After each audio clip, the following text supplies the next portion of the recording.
ಕರ್ತನಲ್ಲಿ ಪ್ರೀತಿಯುಳ್ಳ ನನ್ನ ಸಹೋದರ ಸಹೋದರಿಯರೇ, ನಿಮ್ಮೆಲ್ಲರಿಗೆ ಕ್ರಿಸ್ತೇಸು ಸ್ವಾಮಿಯ ಹೆಸರಿನಲ್ಲಿ ವಂದಿಸಿ ಈ ಮುಂಜಾನೆಯ ಆರಾಧನೆಯ ಸಮಯಕ್ಕೆ ನಿಮ್ಮನ್ನು ನಾವು ಸ್ವಾಗತಿಸುವವರಾಗಿದ್ದೇವೆ. ಪ್ರತಿ ವಾರವೂ ನಮಗೊಂದು ಸವಾಲು. ಪ್ರತಿದಿನವೂ ನಾವು ಅನೇಕ ತೆರನಾದಂಥ ಆತಂಕಗಳಿಂದ, ಕಳವಳದಿಂದ ತುಂಬಿದವರಾಗಿ ನಾವು ಜೀವಿಸುತ್ತಾ ಇದ್ದೇವೆ. ಇಂಥ ಎಲ್ಲ ಪರಿಸ್ಥಿತಿಗಳ ಮಧ್ಯದಲ್ಲಿಯೂ ದೇವರು ನಮ್ಮ ಮಧ್ಯಸ್ಥನಾಗಿದ್ದುಕೊಂಡು ನಮ್ಮನ್ನು ನಡೆಸುತ್ತಾ ಇದ್ದಾನೆ. ತನ್ನ ಕೃಪಾ ಪೋಷಣೆಯಲ್ಲಿ ನಮ್ಮನ್ನು ಇಟ್ಟುಕೊಂಡಿದ್ದಾನೆ. ಆತನ ನಾಮಕ್ಕೆ ನಾವು ಸ್ತೋತ್ರವನ್ನು ಸಲ್ಲಿಸೋಣ. ಕುಟುಂಬಗಳಾಗಿ ನಾವು ಒಟ್ಟಿಗೆ ಬರುವುದಕ್ಕೆ ಸಾಧ್ಯತೆ ಇಲ್ಲದೆ ಹೋದರೂ ಕೂಡ ನಮ್ಮ ಕುಟುಂಬದಲ್ಲಿ, ನಮ್ಮ ಮನೆಗಳಲ್ಲಿ ಆರಾಧನೆ ನಡೆಸುವುದಕ್ಕೆ ಸಾಧ್ಯವಾಗಿರುವಂಥ ಎಲ್ಲ ಸೌಲಭ್ಯಗಳಿಗೋಸ್ಕರವಾಗಿ ನಾವು ದೇವರಿಗೆ ಸ್ತೋತ್ರ ಸಲ್ಲಿಸ್ತೇವೆ. ಈ ಸೌಲಭ್ಯಗಳನ್ನು ನಾವು ಉಪಯೋಗಿಸಿಕೊಂಡು ಹೀಗೆ ನಾವು ದೇವರ ಆರಾಧನೆಯಲ್ಲಿ ಪಾಲ್ಗೊಳ್ಳಿಕ್ಕಾಗುವ ಹಾಗೆ ದೇವರು ತನ್ನ ಮಕ್ಕಳನ್ನು ಕೂಡ ಇದಕ್ಕೆ ಒದಗಿಸಿಕೊಟ್ಟಿದ್ದಾನೆ. ಅವರಿಗೋಸ್ಕರವಾಗಿ ನಾವು ದೇವರಿಗೆ ಸ್ತೋತ್ರ ಸಲ್ಲಿಸ್ತೇವೆ. ನೀವು ಕೂಡ ಪ್ರತಿದಿನವೂ ಪ್ರಾರ್ಥನೆ ಮಾಡುತ್ತಾ ನಮ್ಮನ್ನು ಈ ಸೇವೆಯಲ್ಲಿ ಪ್ರೋತ್ಸಾಹಿಸುತ್ತಾ ಇರುವುದಕ್ಕೋಸ್ಕರವಾಗಿ ನಿಮಗೂ ನಾವು ಕೃತಜ್ಞತೆಯನ್ನು ಸಲ್ಲಿಸುವವರಾಗಿದ್ದೇವೆ. ನಾವು ಕ್ಷಣಕಾಲ ಮೌನವಾಗಿದ್ದು ದೇವರ ಪ್ರಸನ್ನತೆಯನ್ನು ಅನುಭವ ಮಾಡುತ್ತಾ ಪ್ರಾರ್ಥನೆ ಮಾಡೋಣ.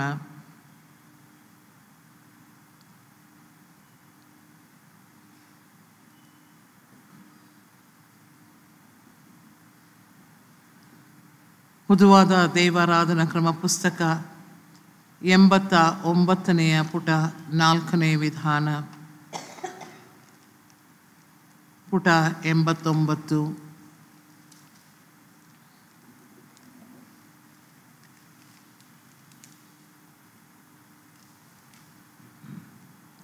ದೇವಜನರೇ ಉಲ್ಲಾಸಿಸಿರಿ, ನಿಮ್ಮೊಳಗಿರುವ ಜೀವವನ್ನು, ನಿಮ್ಮೊಂದಿಗಿರುವ ಕ್ರಿಸ್ತನ ಪ್ರಸನ್ನತೆಯನ್ನು ಆಚರಿಸಿರಿ. ನಮ್ಮ ಕಣ್ಣುಗಳು ತೆರೆಯಲಿ, ವರ್ತಮಾನವು ಹೊಸ ಅರ್ಥ ಹೊಂದಲಿ ಮತ್ತು ಭವಿಷ್ಯತ್ತು ನಿರೀಕ್ಷೆಯಿಂದ ಪ್ರಜ್ವಲಿಸಲಿ. ದೇವ ಜನರೇ ಉಲ್ಲಾಸಿಸಿರಿ, ನಮ್ಮ ಜ್ಞಾನವೂ ಬಲವೂ ಆಗಿರುವ ಆತನಿಗೆ ತಲೆಬಾಗಿರಿ. ದೇವರ ಆತ್ಮಬಲದಿಂದ ನಾವು ಸ್ಪರ್ಶಿಸಲ್ಪಟ್ಟು ಶುದ್ಧಿ ಹೊಂದುವಂತೆ ನಮ್ಮನ್ನು ನಾವೇ ದೇವರ ಸಮ್ಮುಖದಲ್ಲಿ ಸಮರ್ಪಿಸಿಕೊಳ್ಳುತ್ತೇವೆ. ದೇವರಿಗೆ ನಾವು ಸ್ತುತಿ ಗೀತೆಗಳನ್ನು ಹಾಡುತ್ತಾ ನಮ್ಮ ಸ್ತೋತ್ರವನ್ನು ಸಲ್ಲಿಸೋಣ. ಮೊದಲಾಗಿ ಯೇಸುವೆ ಶರಣಂ, ದೇವಾ ಶರಣಂ, ಸಕಲವ ತರುವ ವರಗಳ ನಿಧಿಯೇ, ಆದಿ ಮಧ್ಯಂತ ರಹಿತನು ನೀನೇ ಎಂಬಂಥ ಹಾಡನ್ನು ಹಾಡುವಲ್ಲಿ ನಾವು ಕೂಡ ಸೇರಿಕೊಂಡವರಾಗಿ ದೇವರಿಗೆ ಸ್ತುತಿಯನ್ನು ಸಲ್ಲಿಸೋಣ. ಅದಾದ ನಂತರ ಅಪಾರವಾದದ್ದು ನಿನ್ನ ಕೃಪೆಯು, ಆಶ್ಚರ್ಯವಾದದ್ದು ನಿನ್ನ ಪ್ರೀತಿಯು, ಈ ಹಾಡನ್ನು ಒಟ್ಟಾಗಿ ಹಾಡುತ್ತಾ ದೇವರಿಗೆ ಸ್ತೋತ್ರವನ್ನು ಸಲ್ಲಿಸೋಣ.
ಬಂಧ ವಿಮೋಚನ ದೇವಾ ಶರಣಂ ಆಶ್ರಿತವತ್ಸಲ ಯೇಸುವೆ ಶರಣಂ ಅನಾಥ ರಕ್ಷಕ ಯೇಸುವೆ ಶರಣಂ ಆದಿ ಮಧ್ಯಾಂತರಹಿತನು ನೀನೆ ಯೇಸುವೆ ಶರಣಂ ಯೇಸುವೆ ಶರಣಂ ದೇವಾ ಶರಣಂ ದೇವಾ ಶರಣಂ ಸಕಲವ ತರುವ ವರಗಳ ನಿಧಿಯೇ ಆದಿ ಮಧ್ಯಾಂತರಹಿತನು ನೀನೆ ಯೇಸುವೆ ಶರಣಂ ಯೇಸುವೆ ಶರಣಂ ದೇವಾ ಶರಣಂ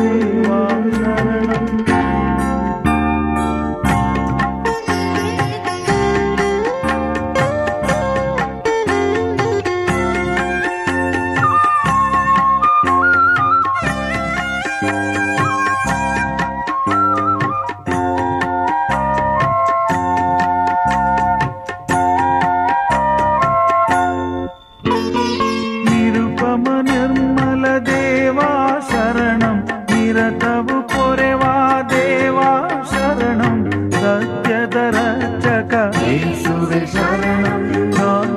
ಪಾಲಕ ಯೇಸುವೆ ಶರಣಂ ಆದಿ ಮಧ್ಯಾಂತರಹಿತನು ನೀನೆ ಯೇಸುವೆ ಶರಣಂ ಯೇಸುವೆ ಶರಣಂ ದೇವಾ ಶರಣಂ ದೇವಾ ಶರಣಂ ಸಕಲವ ತರುವ ವರಗಳ ನಿಧಿಯೇ ಆದಿ ಮಧ್ಯಾಂತರಹಿತನು ನೀನೆ ಯೇಸುವೆ ಶರಣಂ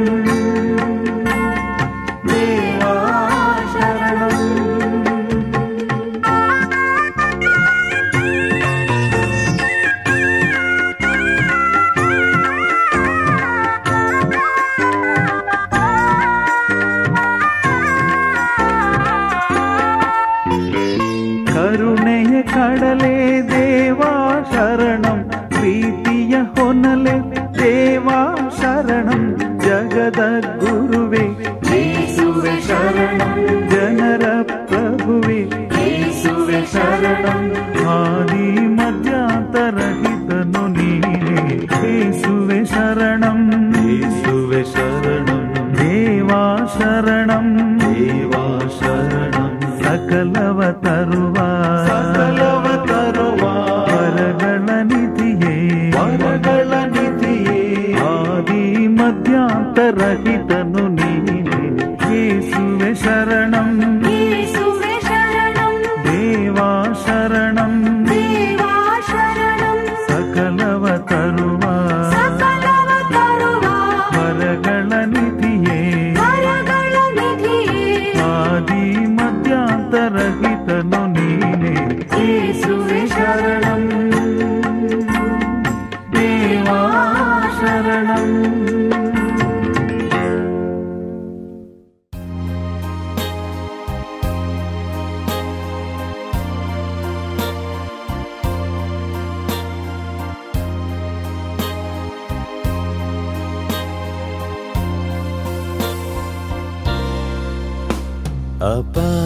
ಅಪಾರವಾದದ್ದು ನಿನ್ನ ಕೃಪೆಯು ಆಶ್ಚರ್ಯವಾದದ್ದು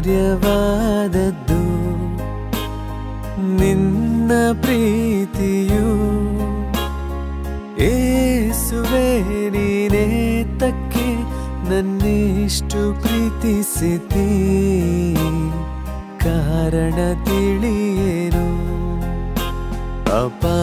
ಅಪಾರವಾದದ್ದು ನಿನ್ನ ಕೃಪೆಯು ಆಶ್ಚರ್ಯವಾದದ್ದು ನಿನ್ನ ಪ್ರೀತಿಯು ಯೇಸುವೆ ನೀನೇ ತಕ್ಕೆ ನನ್ನಿಷ್ಟು ಪ್ರೀತಿಸಿದ್ದೀ ಕಾರಣ ತಿಳಿಯೇನು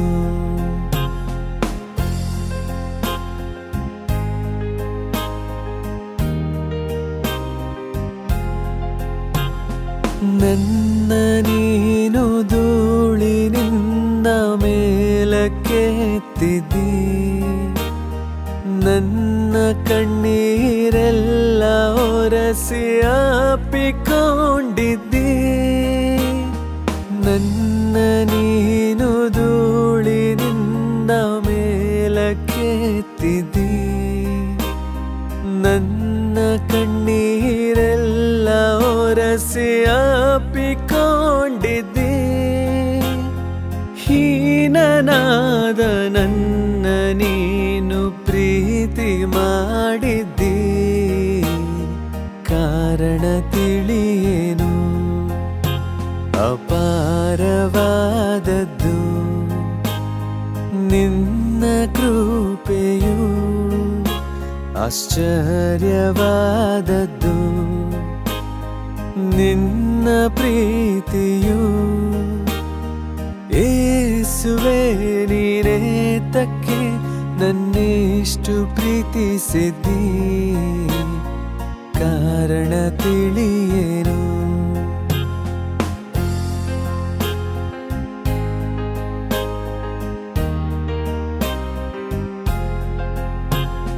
ನೀನು ಮೆಚ್ಚುವಂತ ಗುಣವು ನನ್ನಲ್ಲಿ ಇಲ್ಲವು. ನೀನು ಹೇಸುವಂತದೆಲ್ಲ ನನ್ನಲ್ಲಿರುವುದು. ನೀನು ಮೆಚ್ಚುವಂತ ಗುಣವು ನನ್ನಲ್ಲಿ ಇಲ್ಲವು. ನೀನು ಹೇಸುವಂತದೆಲ್ಲ ನನ್ನಲ್ಲಿರುವುದು. ಇಂಥ ಹೀನನಾದ ನನ್ನನ್ನು ಪ್ರೀತಿ ಮಾಡಿದ್ದಿ. ಕಾರಣ ತಿಳಿಯೇನು ಅಪಾರವಾದದ್ದು ನಿನ್ನ ಕೃಪೆಯು, ಆಶ್ಚರ್ಯವಾದದ್ದು ನಿನ್ನ ಪ್ರೀತಿಯು. ಯೇಸುವೇ ನೀನೇತಕ್ಕೆ ನನ್ನಿಷ್ಟು ಪ್ರೀತಿಸಿದ್ದಿ. ಕಾರಣ ತಿಳಿಯೇನು.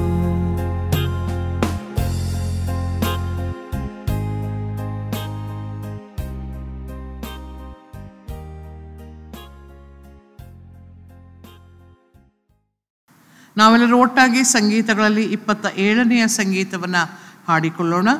ಸಂಗೀತಗಳಲ್ಲಿ 27 ಎಲ್ಲರೂ ಕೂಡಿ ಹಾಡುವ ದೇವರು ಪ್ರೀತಿಯೇ, ಭೂಪರಲೋಕವೂ ಸಹ ಹಾಡಲಿ ಪ್ರೀತಿಯೇ.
ಮೃದುವಾದ ದೇವರಾಧನ ಕ್ರಮ ಪುಸ್ತಕ 91ನೇ ಪುಟ. ಪ್ರಾರ್ಥನೆ ಮಾಡೋಣ. ದೇವರಿಗೆ ನಮ್ಮ ಸ್ತುತ್ಯಾರಾಧನೆಯನ್ನು ಸಲ್ಲಿಸೋಣ. ದೇವರ ಪರಿಶುದ್ಧಾಲಯದಲ್ಲಿ ಆತನನ್ನು ಸ್ತುತಿಸಿರಿ. ನಮ್ಮ ಗುಡಾರದಂತಿರುವ ಆಕಾಶ ಮಂಡಲದಲ್ಲಿ ದೇವರನ್ನು ಸ್ತುತಿಸಿರಿ. ನಮ್ಮ ತಾಯಿಯಂತಿರುವ ಭುವಿಯಲ್ಲಿ ದೇವರನ್ನು ಸ್ತುತಿಸಿರಿ. ಮಹತ್ತಮ ಕಾರ್ಯಗಳಿಗಾಗಿ ದೇವರನ್ನು ಸ್ತುತಿಸಿರಿ. ಮಹತ್ತರ ಶಕ್ತಿಗಾಗಿ ದೇವರನ್ನು ಸ್ತುತಿಸಿರಿ. ನಮ್ಮಡಿ ಬಡಿಯುತ್ತಾ ದೇವರನ್ನು ಸ್ತುತಿಸಿರಿ. ಕೊಳಲು ಜಲ್ಲರಿಯಿಂದ ದೇವರನ್ನು ಸ್ತುತಿಸಿರಿ. ಲಯಬದ್ಧ ನಾಟ್ಯದಿಂದ ಆತನನ್ನು ಸ್ತುತಿಸಿರಿ. ಚಪ್ಪಾಳೆ ತಟ್ಟುತ್ತಾ ದೇವರನ್ನು ಸ್ತುತಿಸಿರಿ. ಕಾಲುಗಳನ್ನು ಬಡಿಯುತ್ತಾ ದೇವರನ್ನು ಸ್ತುತಿಸಿರಿ. ಗೀತ ಗಾಯನದಿಂದ ದೇವರನ್ನು ಸ್ತುತಿಸಿರಿ. ಭೋರ್ಗರೆಯುತ್ತಾ ಹರಿಯುವ ನಮ್ಮ ನದಿಗಳೊಂದಿಗೆ ದೇವರನ್ನು ಸ್ತುತಿಸಿರಿ. ಸುಳಿಗಾಳಿಯ ನಾದದೊಂದಿಗೆ ದೇವರನ್ನು ಸ್ತುತಿಸಿರಿ. ತೂಗಾಡುವ ಮರಗಳೊಂದಿಗೆ ದೇವರನ್ನು ಸ್ತುತಿಸಿರಿ. ಸಾಗರದ ಆರ್ಭಟದ ಸುನಾದದೊಂದಿಗೆ ದೇವರನ್ನು ಸ್ತುತಿಸಿರಿ. ಯಾವಾತನನ್ನು ಆತುಕೊಂಡಾಗ ನಾವು ಮುಗ್ಗರಿಸುವುದಿಲ್ಲವೋ ಆ ದೇವರನ್ನು ಸ್ತುತಿಸಿರಿ. ಶ್ವಾಸವಿರುವುದೆಲ್ಲವೂ ದೇವರನ್ನು ಸ್ತುತಿಸಲಿ. ಆಮೆನ್. 92ನೇ ಪುಟ. ನಾವು ಪಾಪಿಗಳಾಗಿದ್ದಾಗ್ಯೂ ಕ್ರಿಸ್ತನು ನಮಗೋಸ್ಕರ ಮರಣವನ್ನು ಅನುಭವಿಸಿದ್ದರಲ್ಲಿ ದೇವರ ಪ್ರೀತಿಯ ಶ್ರೇಷ್ಠತೆ ಏನೆಂಬುದು ನಮಗೆ ತೋರಿ ಬರುತ್ತದೆ. ಹೀಗಿರುವುದರಿಂದ ನಾವು ಧೈರ್ಯ ಮತ್ತು ಭರವಸೆಯಿಂದ ದೇವರ ಬಳಿ ಬರುತ್ತೇವೆ. ನಂಬಿಕೆ ಮತ್ತು ಪಶ್ಚಾತ್ತಾಪದಿಂದ ನಮ್ಮ ಪಾಪಗಳನ್ನು ದೇವರ ಮತ್ತು ಪರಸ್ಪರರ ಮುಂದೆ ಅರಿಕೆ ಮಾಡೋಣ. ನಾವು ಮೌನವಾಗಿದ್ದು ದೇವರ ಸನ್ನಿಧಿಗೆ ಬರುವಲ್ಲಿ, ನಮ್ಮ ಪಾಪಗಳನ್ನು ಅರಿಕೆ ಮಾಡುವಲ್ಲಿ ಪ್ರಾರ್ಥನಾಪೂರ್ವಕವಾಗಿ ಬನ್ನಿ. ಪಶ್ಚಾತ್ತಾಪದಿಂದ ಸ್ವಾಮಿ ಹತ್ತಿರ ಬರುವ ಆತನಲ್ಲಿ ಕೃಪೆಯುಂಟು, ಆತ ಶಾಂತಿ ಕೊಡುವ ಸಂಗೀತದ ಮೊದಲಿನ ಒಂದು ಚರಣವನ್ನು ಮಾತ್ರ ಹಾಡಿಕೊಳ್ಳೋಣ.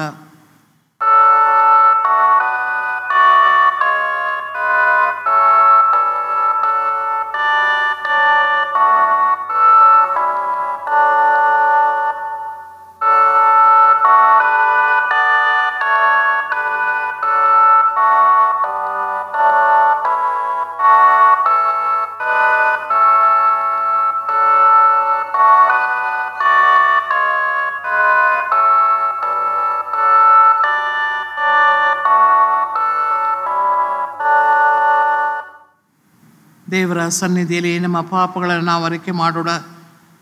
94ನೇ ಪುಟದಲ್ಲಿರುವಂಥ 2ನೇ ಪ್ರಾರ್ಥನೆಯನ್ನು ನಾವೆಲ್ಲರೂ ಒಟ್ಟಾಗಿ ಅರಿಕೆ ಮಾಡೋಣ. 94ನೇ ಪುಟದಲ್ಲಿರುವಂಥ 2ನೇ ಪ್ರಾರ್ಥನೆ.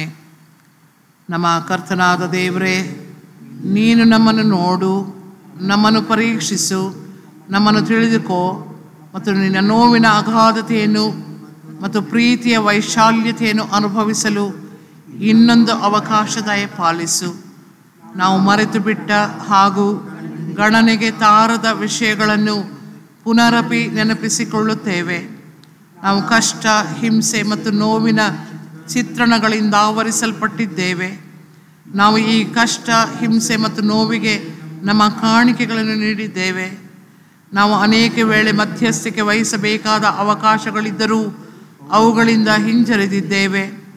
ಸ್ವಹತೋಟಿ ಇಲ್ಲದ ನಮ್ಮ ಕೋಪದ ದೆಸೆಯಿಂದ ನಾವು ನಾಚಿಕೊಳ್ಳುತ್ತೇವೆ. ನಾವು ಹೇಳಿದ್ದನ್ನು ಅರ್ಥವಿಸಲಿಲ್ಲ, ನಾವು ಸಾರಿದ್ದನ್ನು ಆಚರಿಸಲಿಲ್ಲ. ಕರ್ತನೇ, ನಿನ್ನ ಕರುಣೆಯಿಂದ ನಮ್ಮೆಡೆಗೆ ನೋಡು. ನಮ್ಮೊಳಗೆ ನೂತನ ಮತ್ತು ಸರಿಯಾದ ಚೈತನ್ಯವನ್ನು ರೂಪಿಸು. ನಿನ್ನ ರಕ್ಷಣಾನಂದವನ್ನು ನಮಗೆ ಮತ್ತೆ ನೀಡು. ನಮ್ಮನ್ನೆತ್ತಿ ಜೀವ ಮತ್ತು ಬೆಳಕಿನ ಮಾರ್ಗದಲ್ಲಿ ಮುನ್ನಡೆಸು. ನಮ್ಮನ್ನು ಬಹಳವಾಗಿ ಪ್ರೀತಿಸಿ ನಾವು ಜೀವಿಸಬೇಕೆಂದು ನಮಗೋಸ್ಕರ ಕ್ರೂಜಿಯ ಶ್ರಮೆಯ ಮಟ್ಟಿಗೂ ತನ್ನನ್ನೇ ಸ್ವಸಮರ್ಪಿಸಿಕೊಂಡ ಯೇಸು ಕ್ರಿಸ್ತನ ಹೆಸರಿನಲ್ಲಿ ಬೇಡಿಕೊಳ್ಳುತ್ತೇವೆ. ಆಮೆನ್.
ಶುಭ ವಾರ್ತೆಯನ್ನು ಕೇಳಿರಿ.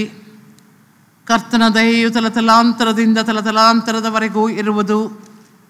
ನಾವು ಪಾಪಕ್ಕಾಗಿ ಸತ್ತು ಎಲ್ಲ ಒಳ್ಳೆಯತನಕ್ಕಾಗಿ ಜೀವಿಸುವಂತೆ ಕ್ರಿಸ್ತನು ಕ್ರೂಜೆಯಲ್ಲಿ ನಮ್ಮ ಪಾಪಗಳನ್ನು ತನ್ನ ದೇಹದ ಮೇಲೆ ಹೊತ್ತುಕೊಂಡನು. ದಯಾಪರನಾದ ದೇವರು ನಿಮ್ಮ ಎಲ್ಲ ಪಾಪಗಳನ್ನು ಕ್ಷಮಿಸಿ ಎಲ್ಲ ಒಳ್ಳೆಯತನದಲ್ಲಿ ನಿಮ್ಮನ್ನು ಬಲಪಡಿಸಿ ನಿಮಗೆ ನಿತ್ಯ ಜೀವವನ್ನು ಶಾಂತಿಯನ್ನು ಅನುಗ್ರಹಿಸಲಿ. ಆಮೆನ್. ದೇವರಿಗೆ ನಾವು ಕೃತಜ್ಞತಾ ಸ್ತೋತ್ರವನ್ನು ಸಲ್ಲಿಸುವ ಹಾಗೆ 99ನೇ ಪುಟದಲ್ಲಿರುವಂಥ ಪ್ರಾರ್ಥನೆಯನ್ನು ಒಟ್ಟಾಗಿ ಅರಿಕೆ ಮಾಡೋಣ. 99ನೆಯ ಪುಟದಲ್ಲಿರುವಂಥ ಕೃತಜ್ಞತಾ ಸ್ತುತಿಯ ಪ್ರಾರ್ಥನೆ. ನಿತ್ಯನಾದ ದೇವರೇ, ಸೃಷ್ಟಿಕರ್ತನೆ, ಎಲ್ಲ ಒಳ್ಳೆಯದರ ಮೂಲನೆ, ನಮ್ಮ ವಾಸಸ್ಥಾನವಾಗಿರುವ ಭೂಮಿಗಾಗಿ ಮತ್ತು ದಾನವಾಗಿದ್ದ ಜೀವನಕ್ಕಾಗಿ ನಿನಗೆ ಕೃತಜ್ಞರಾಗಿದ್ದೇವೆ. ನಿನ್ನ ಎಲ್ಲ ಕರುಣೆಗಳಿಗಾಗಿಯೂ, ನಮ್ಮನ್ನು ಉಂಟು ಮಾಡಿದ ನಿನ್ನ ಒಳ್ಳೆಯತನಕ್ಕಾಗಿಯೂ, ನಮ್ಮನ್ನು ಪರಿಪಾಲಿಸುವ ನಿನ್ನ ಕೃಪೆಗಾಗಿಯೂ, ನಮ್ಮನ್ನು ತಿದ್ದುವ ನಿನ್ನ ಶಿಸ್ತಿಗಾಗಿಯೂ, ನಮ್ಮನ್ನು ತಾಳಿಕೊಳ್ಳುವಂಥ ಸಹನೆಗಾಗಿಯೂ, ನಮ್ಮನ್ನು ವಿಮೋಚಿಸುವ ನಿನ್ನ ಪ್ರೀತಿಗಾಗಿಯೂ ನಿನಗೆ ಕೃತಜ್ಞತೆಯನ್ನು ಸಲ್ಲಿಸುತ್ತೇವೆ. ನಿನ್ನನ್ನು ಪ್ರೀತಿಸಲು, ನಿನ್ನ ಎಲ್ಲ ಕೊಡುಗೆಗಳಿಗಾಗಿ ನಿನಗೆ ಕೃತಜ್ಞರಾಗಿರಲು, ನಿನ್ನ ಸೇವೆಗೈದು ನಿನ್ನ ಚಿತ್ತದಲ್ಲಿ ಆನಂದಿಸಲು ನಮಗೆ ಸಹಾಯ ಮಾಡೆಂದು ನಮ್ಮ ಕರ್ತನಾದ ಯೇಸು ಕ್ರಿಸ್ತನ ಮೂಲಕ ಬೇಡಿಕೊಳ್ಳುತ್ತೇವೆ. ಆಮೆನ್. ಈಗ ದೇವರ ವಾಕ್ಯದ ಪಾರಾಯಣವು ಆಗುವುದು. ಹಳೆಯ ಒಡಂಬಡಿಕೆ ಮತ್ತು ಪತ್ರಿಕೆಯ ಭಾಗ. ಮೊದಲನೆಯ ಪಾರಾಯಣಕ್ಕಾಗಿ ನೇಮಕವಾದ ಹಳೆಯ ಒಡಂಬಡಿಕೆಯ ಭಾಗ ಯೆಹೆಜ್ಕೇಲನ ಪ್ರವಾದನಾ ಗ್ರಂಥ, ಅಧ್ಯಾಯ 33, ವಚನಗಳು 1-9. ಮೊದಲನೆಯ ಪಾರಾಯಣಕ್ಕಾಗಿ ನೇಮಕವಾದ ಹಳೆಯ ಒಡಂಬಡಿಕೆಯ ಭಾಗ ಯೆಹೆಜ್ಕೇಲನ ಪ್ರವಾದನಾ ಗ್ರಂಥ, ಅಧ್ಯಾಯ 33, ವಚನಗಳು 1-9.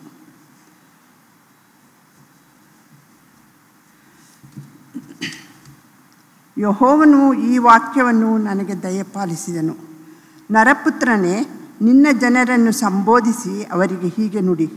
ನಾನು ದೇಶದ ಮೇಲೆ ಖಡ್ಗವನ್ನು ಬೀಳಮಾಡುವಾಗ ಆ ದೇಶದವರು ತಮ್ಮಲ್ಲಿ ಆರಿಸಿ ನೇಮಿಸಿಕೊಂಡ ಕಾವಲುಗಾರನು ದೇಶದ ಮೇಲೆ ಬೀಳುವ ಖಡ್ಗವನ್ನು ನೋಡಿದ ಕೂಡಲೇ ಕೊಂಬನ್ನೂದಿ ಸ್ವಜನರನ್ನು ಎಚ್ಚರಿಸಿದರೂ ಕೊಂಬಿನ ಕೂಗನ್ನು ಕೇಳಿದ ಯಾವನೇ ಆಗಲಿ ಎಚ್ಚರಗೊಳ್ಳದೆ ಬೀಳುವ ಖಡ್ಗಕ್ಕೆ ಸಿಕ್ಕಿ ನಾಶವಾದರೆ ತನ್ನ ಮರಣಕ್ಕೆ ತಾನೇ ಕಾರಣ.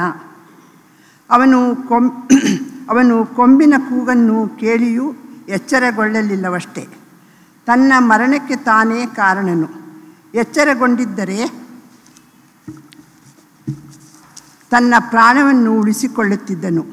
ಆದರೆ ಕಾವಲುಗಾರನು ಬೀಳುವ ಖಡ್ಗವನ್ನು ನೋಡಿಯೂ ಕೊಂಬನ್ನೂದದೆ ಸ್ವಜನರನ್ನು ಎಚ್ಚರಿಸದೆ ಇರುವಲ್ಲಿ ಖಡ್ಗವು ಬಿದ್ದು ಆ ಜನರೊಳಗೆ ಯಾವನನ್ನೇ ಆಗಲಿ ನಾಶ ಮಾಡಿದರೆ ತನ್ನ ಅಧರ್ಮದಲ್ಲೇ ನಾಶಗೊಂಡ ಆ ಮನುಷ್ಯನ ಮರಣಕ್ಕೆ ಹೊಣೆಯಾದ ಕಾವಲುಗಾರನಿಗೆ ಮುಯ್ಯಿ ತೀರಿಸುವೆನು.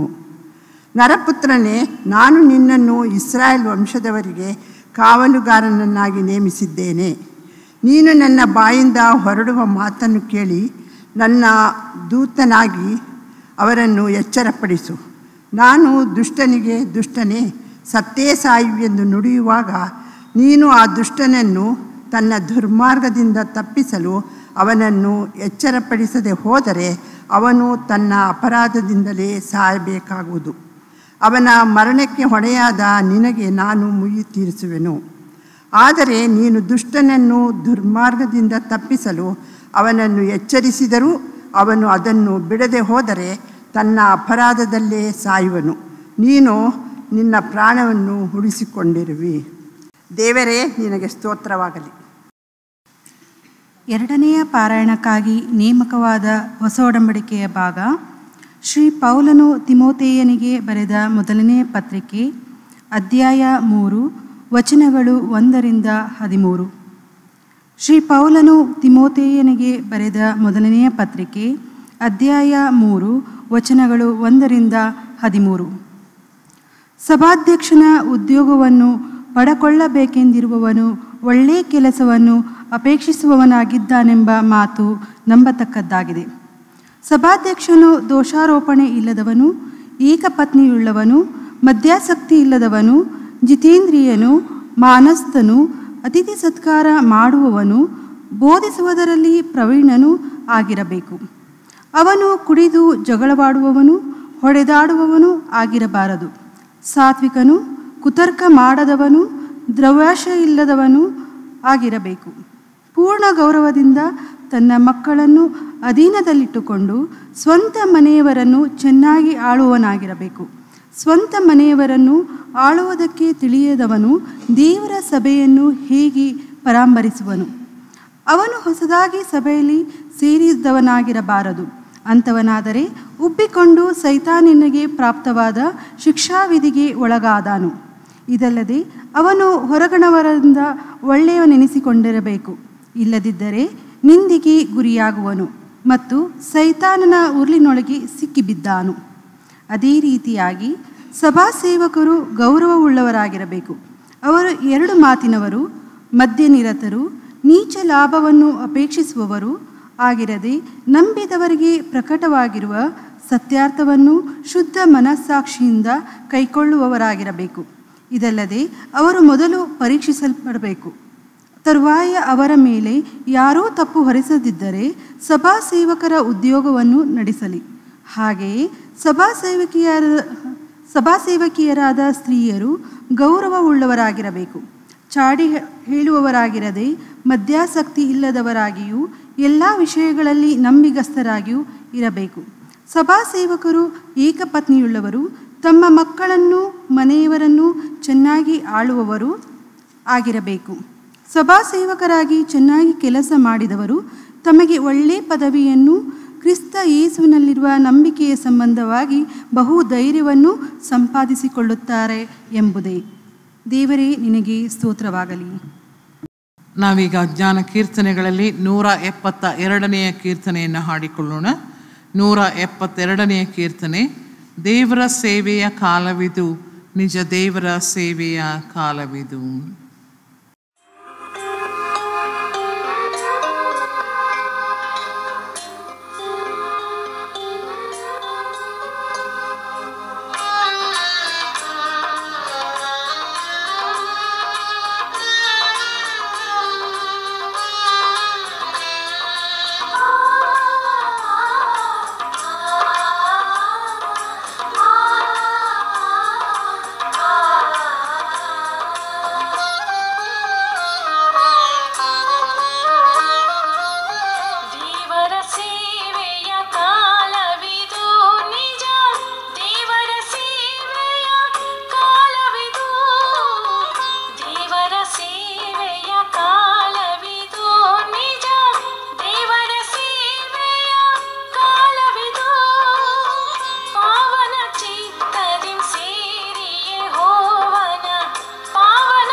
Ah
ಸುವಾರ್ತಾ ಪಾರಾಯಣಕ್ಕೋಸ್ಕರವಾಗಿ ನಾವೆಲ್ಲರೂ ಎದ್ದು ನಿಂತುಕೊಳ್ಳೋಣ. ಸುವಾರ್ತಾ ಪಾಠಕ್ಕಾಗಿ ನೇಮಕವಾದ ವೇದ ಭಾಗವು ಯೋಹಾನನು ಬರೆದ ಸುವಾರ್ತೆ 21ನೇ ಅಧ್ಯಾಯ 15ನೇ ವಚನದಿಂದ 19ನೇ ವಚನದವರೆಗೆ. ಈ ಯೋಹಾನನು ಬರೆದ ಸುವಾರ್ತೆ 21ನೇ ಅಧ್ಯಾಯ 15ನೇ ವಚನದಿಂದ 19ನೇ ವಚನದವರೆಗೆ. ದೇವರ ವಾಕ್ಯವನ್ನು ಕೇಳೋಣ. ಅವರು ಊಟ ಮಾಡಿದ ಮೇಲೆ ಯೇಸು ಸೀಮೋನ್ ಪೇತ್ರನನ್ನು, ಯೋಹಾನನ ಮಗನಾದ ಸೀಮೋನನೇ, ನೀನು ಇವರಿಗಿಂತ ಹೆಚ್ಚಾಗಿ ನನ್ನ ಮೇಲೆ ಪ್ರೀತಿ ಇಟ್ಟಿದ್ದೀಯೋ ಎಂದು ಕೇಳಲು ಅವನು, ಹೌದು ಸ್ವಾಮಿ, ನಿನ್ನ ಮೇಲೆ ಮಮತೆ ಇಟ್ಟಿದ್ದೇನೆಂಬುದನ್ನು ನೀನೇ ಬಲ್ಲೆ ಅಂದನು. ಆತನು ಅವನಿಗೆ, ನನ್ನ ಕುರಿಮರಿಗಳನ್ನು ಮೇಯಿಸು ಎಂದು ಹೇಳಿದನು. ಆತನು ತಿರುಗಿ 2ನೇ ಸಾರಿ ಅವನನ್ನು, ಯೋಹಾನನ ಮಗನಾದ ಸೀಮೋನನೇ, ನನ್ನ ಮೇಲೆ ಪ್ರೀತಿ ಇಟ್ಟಿದ್ದೀಯೋ ಎಂದು ಕೇಳಲು ಅವನು, ಹೌದು ಸ್ವಾಮಿ, ನಿನ್ನ ಮೇಲೆ ಮಮತೆ ಇಟ್ಟಿದ್ದೇನೆಂಬುದನ್ನು ನೀನೇ ಬಲ್ಲೆ ಅಂದನು. ಆತನು ಅವನಿಗೆ, ನನ್ನ ಕುರಿಗಳನ್ನು ಕಾಯಿ ಎಂದು ಹೇಳಿದನು. ಆತನು 3ನೇ ಸಾರಿ, ಯೋಹಾನನ ಮಗನಾದ ಸೀಮೋನನೇ, ನನ್ನ ಮೇಲೆ ಮಮತೆ ಇಟ್ಟಿದ್ದೀಯೋ ಎಂದು ಕೇಳಿದನು. 3ನೇ ಸಾರಿ ಆತನು, ನನ್ನ ಮೇಲೆ ಮಮತೆ ಇಟ್ಟಿದ್ದೀಯೋ ಎಂದು ತನ್ನನ್ನು ಕೇಳಿದ್ದಕ್ಕೆ ಪೇತ್ರನು ದುಃಖಪಟ್ಟು, ಸ್ವಾಮಿ, ನೀನು ಎಲ್ಲ ಬಲ್ಲೆ, ನಿನ್ನ ಮೇಲೆ ನಾನು ಮಮತೆ ಇಟ್ಟಿದ್ದೇನೆಂಬುದನ್ನು ನಿನಗೆ ತಿಳಿದದೆ ಅಂದನು. ಅವನಿಗೆ ಯೇಸು, ನನ್ನ ಕುರಿಗಳನ್ನು ಮೇಯಿಸು. ನಿನಗೆ ನಿಜ ನಿಜವಾಗಿ ಹೇಳುತ್ತೇನೆ, ನೀನು ಯೌವನಸ್ಥನಾಗಿದ್ದಾಗ ನೀನೇ ನಡುವನ್ನು ಕಟ್ಟಿಕೊಂಡು ಇಷ್ಟ ಬಂದ ಕಡೆಗೆ ತಿರುಗಾಡುತ್ತಿದ್ದಿ. ಆದರೆ ನೀನು ಮುದುಕನಾದಾಗ ನಿನ್ನ ಕೈಗಳನ್ನು ಚಾಚುವಿ, ಮತ್ತೊಬ್ಬನು ನಿನ್ನ ನಡುಕಟ್ಟನ್ನು ಕಟ್ಟಿಕೊಂಡು ನಿನಗೆ ಇಷ್ಟವಿಲ್ಲದ ಕಡೆಗೆ ನಿನ್ನನ್ನು ತೆಗೆದುಕೊಂಡು ಹೋಗುವನು ಎಂದು ಹೇಳಿದನು. ಅವನು ಎಂಥ ಸಾವಿನಿಂದ ದೇವರನ್ನು ಮಹಿಮೆ ಪಡಿಸುವವನು ಎಂಬುದನ್ನು ಆತನು ಈ ಮಾತಿನಿಂದ ಸೂಚಿಸಿದನು. ಇದನ್ನು ಹೇಳಿ ಆತನು ಅವನಿಗೆ, ನನ್ನನ್ನು ಹಿಂಬಾಲಿಸು ಎಂದು ಹೇಳಿದನು ಎಂಬುದೇ. ಕ್ರಿಸ್ತನೇ, ನಿನಗೆ ಸ್ತೋತ್ರವಾಗಲಿ. ಕರ್ತನಲ್ಲಿ ಪ್ರೀತಿಯುಳ್ಳ ಸಹೋದರ ಸಹೋದರಿಯರೇ, ದೇವರ ವಾಕ್ಯವನ್ನು ಹಂಚಿಕೊಡುವಲ್ಲಿ ಇಂದು ನಮ್ಮ ಮಧ್ಯದಲ್ಲಿ ಗನ ಸಾಮಿಲ್ ಸುಜಯ್ ಕುಮಾರ್ ಅಯ್ಯನವರು ಇದ್ದಾರೆ. ಆಗಾಗ ನಮ್ಮ ಆಲಯದಲ್ಲಿ ಬಂದು ನಮ್ಮ ಅನ್ಯೋನ್ಯತೆಯಲ್ಲಿ ಭಾಗವಹಿಸಿ ದೇವರ ವಾಕ್ಯವನ್ನು ಸಂದೇಶವನ್ನು ಕೊಡುವಂಥದ್ರಲ್ಲಿ ಎಷ್ಟೋ ಆಸಕ್ತರಾಗಿ ಸಂತೋಷದಿಂದ ಅವರು ಬರುತ್ತಾರೆ. ಯಾಕಂದರೆ ಈ ಪ್ರೀತಿ, ಸಭೆಯ ಅನ್ಯೋನ್ಯತೆ ಅವರಿಗೆ ಬಹಳ ಇಷ್ಟ. ಆದುದರಿಂದ ಅವರನ್ನು ನಾನು ಈ ಸಮಯದಲ್ಲಿ ನಿಮ್ಮೆಲ್ಲರ ಪರವಾಗಿ ವಂದಿಸುವಳಾಗಿದ್ದೇನೆ. ಅವರಿಗೆ ದೇವರು ಸಕಲ ಆಶೀರ್ವಾದಗಳನ್ನು, ಆರೋಗ್ಯವನ್ನು ದಯಪಾಲಿಸಿಕೊಟ್ಟು ಅವರ ಸೇವೆಯನ್ನು, ಅವರ ಪತ್ನಿಯವರು ಮಾಡುವಂಥ ಸೇವೆಯನ್ನು ಹಾಗೂ ಅವರ ಮಕ್ಕಳ ಜೀವಿತವನ್ನು ಕೂಡ ಆಶೀರ್ವದಿಸಿ ದಿನದಿಂದ ದಿನಕ್ಕೆ ಅವರನ್ನು ಮುನ್ನಡೆಸಲಿ ಎಂಬುದಾಗಿ ನಾವು ಬೇಡುವರಾಗಿದ್ದೇವೆ. ಈ ಸಮಯದಲ್ಲಿ ದೇವರ ವಾಕ್ಯ ಸಂದೇಶವನ್ನು ಅವರು ನೀಡುವಂತೆ ನಾನು ಅವರನ್ನು ಪ್ರೀತಿಯಿಂದ ಕೇಳಿಕೊಳ್ಳುತ್ತೇನೆ. ಮತ್ತು ನಾವು ನಮ್ಮನ್ನು ಸಿದ್ಧಪಡಿಸಿಕೊಳ್ಳುವ ಹಾಗೆ, ಯೇಸುವೆ ಮಾತನಾಡು ನನ್ನಾತ್ಮದೊಂದಿಗೆ, ನನ್ನನ್ನು ಕೇಳ ಮಾಡು ನಿನ್ನ ದಿವ್ಯ ಧ್ವನಿಯೇ ಎಂಬಂಥ ಹಾಡನ್ನು ಹಾಡುತ್ತಾ ನಮ್ಮನ್ನು ನಾವು ದೇವರ ವಾಕ್ಯವನ್ನು ಆಲಿಸುವುದಕ್ಕೆ ಸಿದ್ಧಪಡಿಸಿಕೊಳ್ಳೋಣ.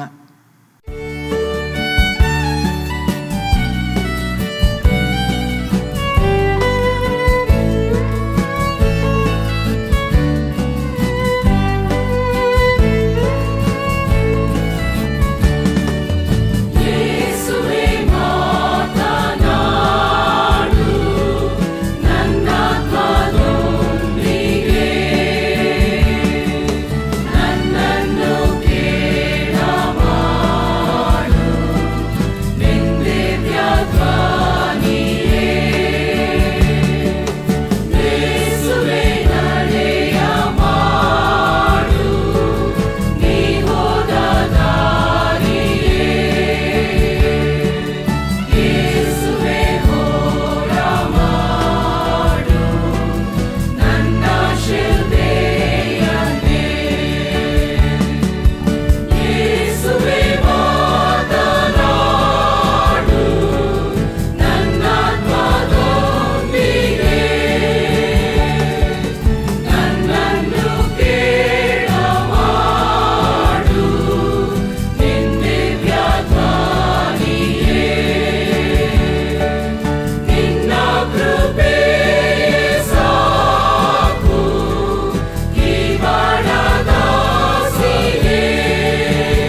ಪ್ರಾರ್ಥನೆ ಮಾಡೋಣ.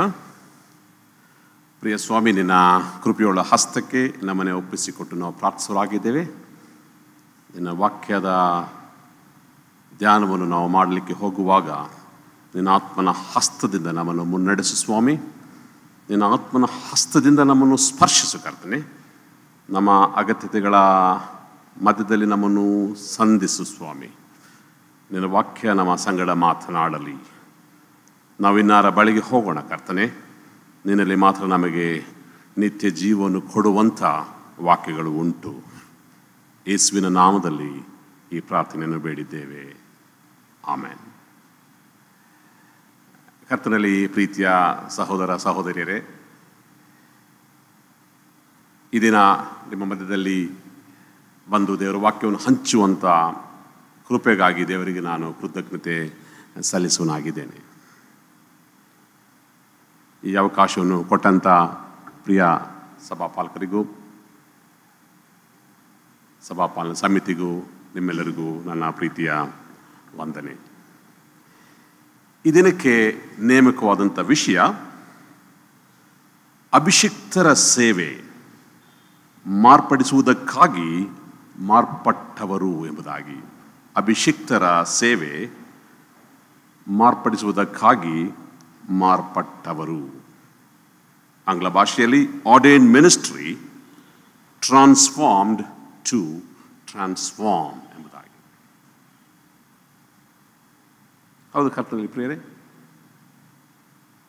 ದೇವರು ತಾನೇ ನಮ್ಮಲ್ಲಿ ಹಲವರನ್ನು ತನ್ನ ಒಂದು ಸೇವೆಗಾಗಿ ಕರೆಯುತ್ತಾನೆ.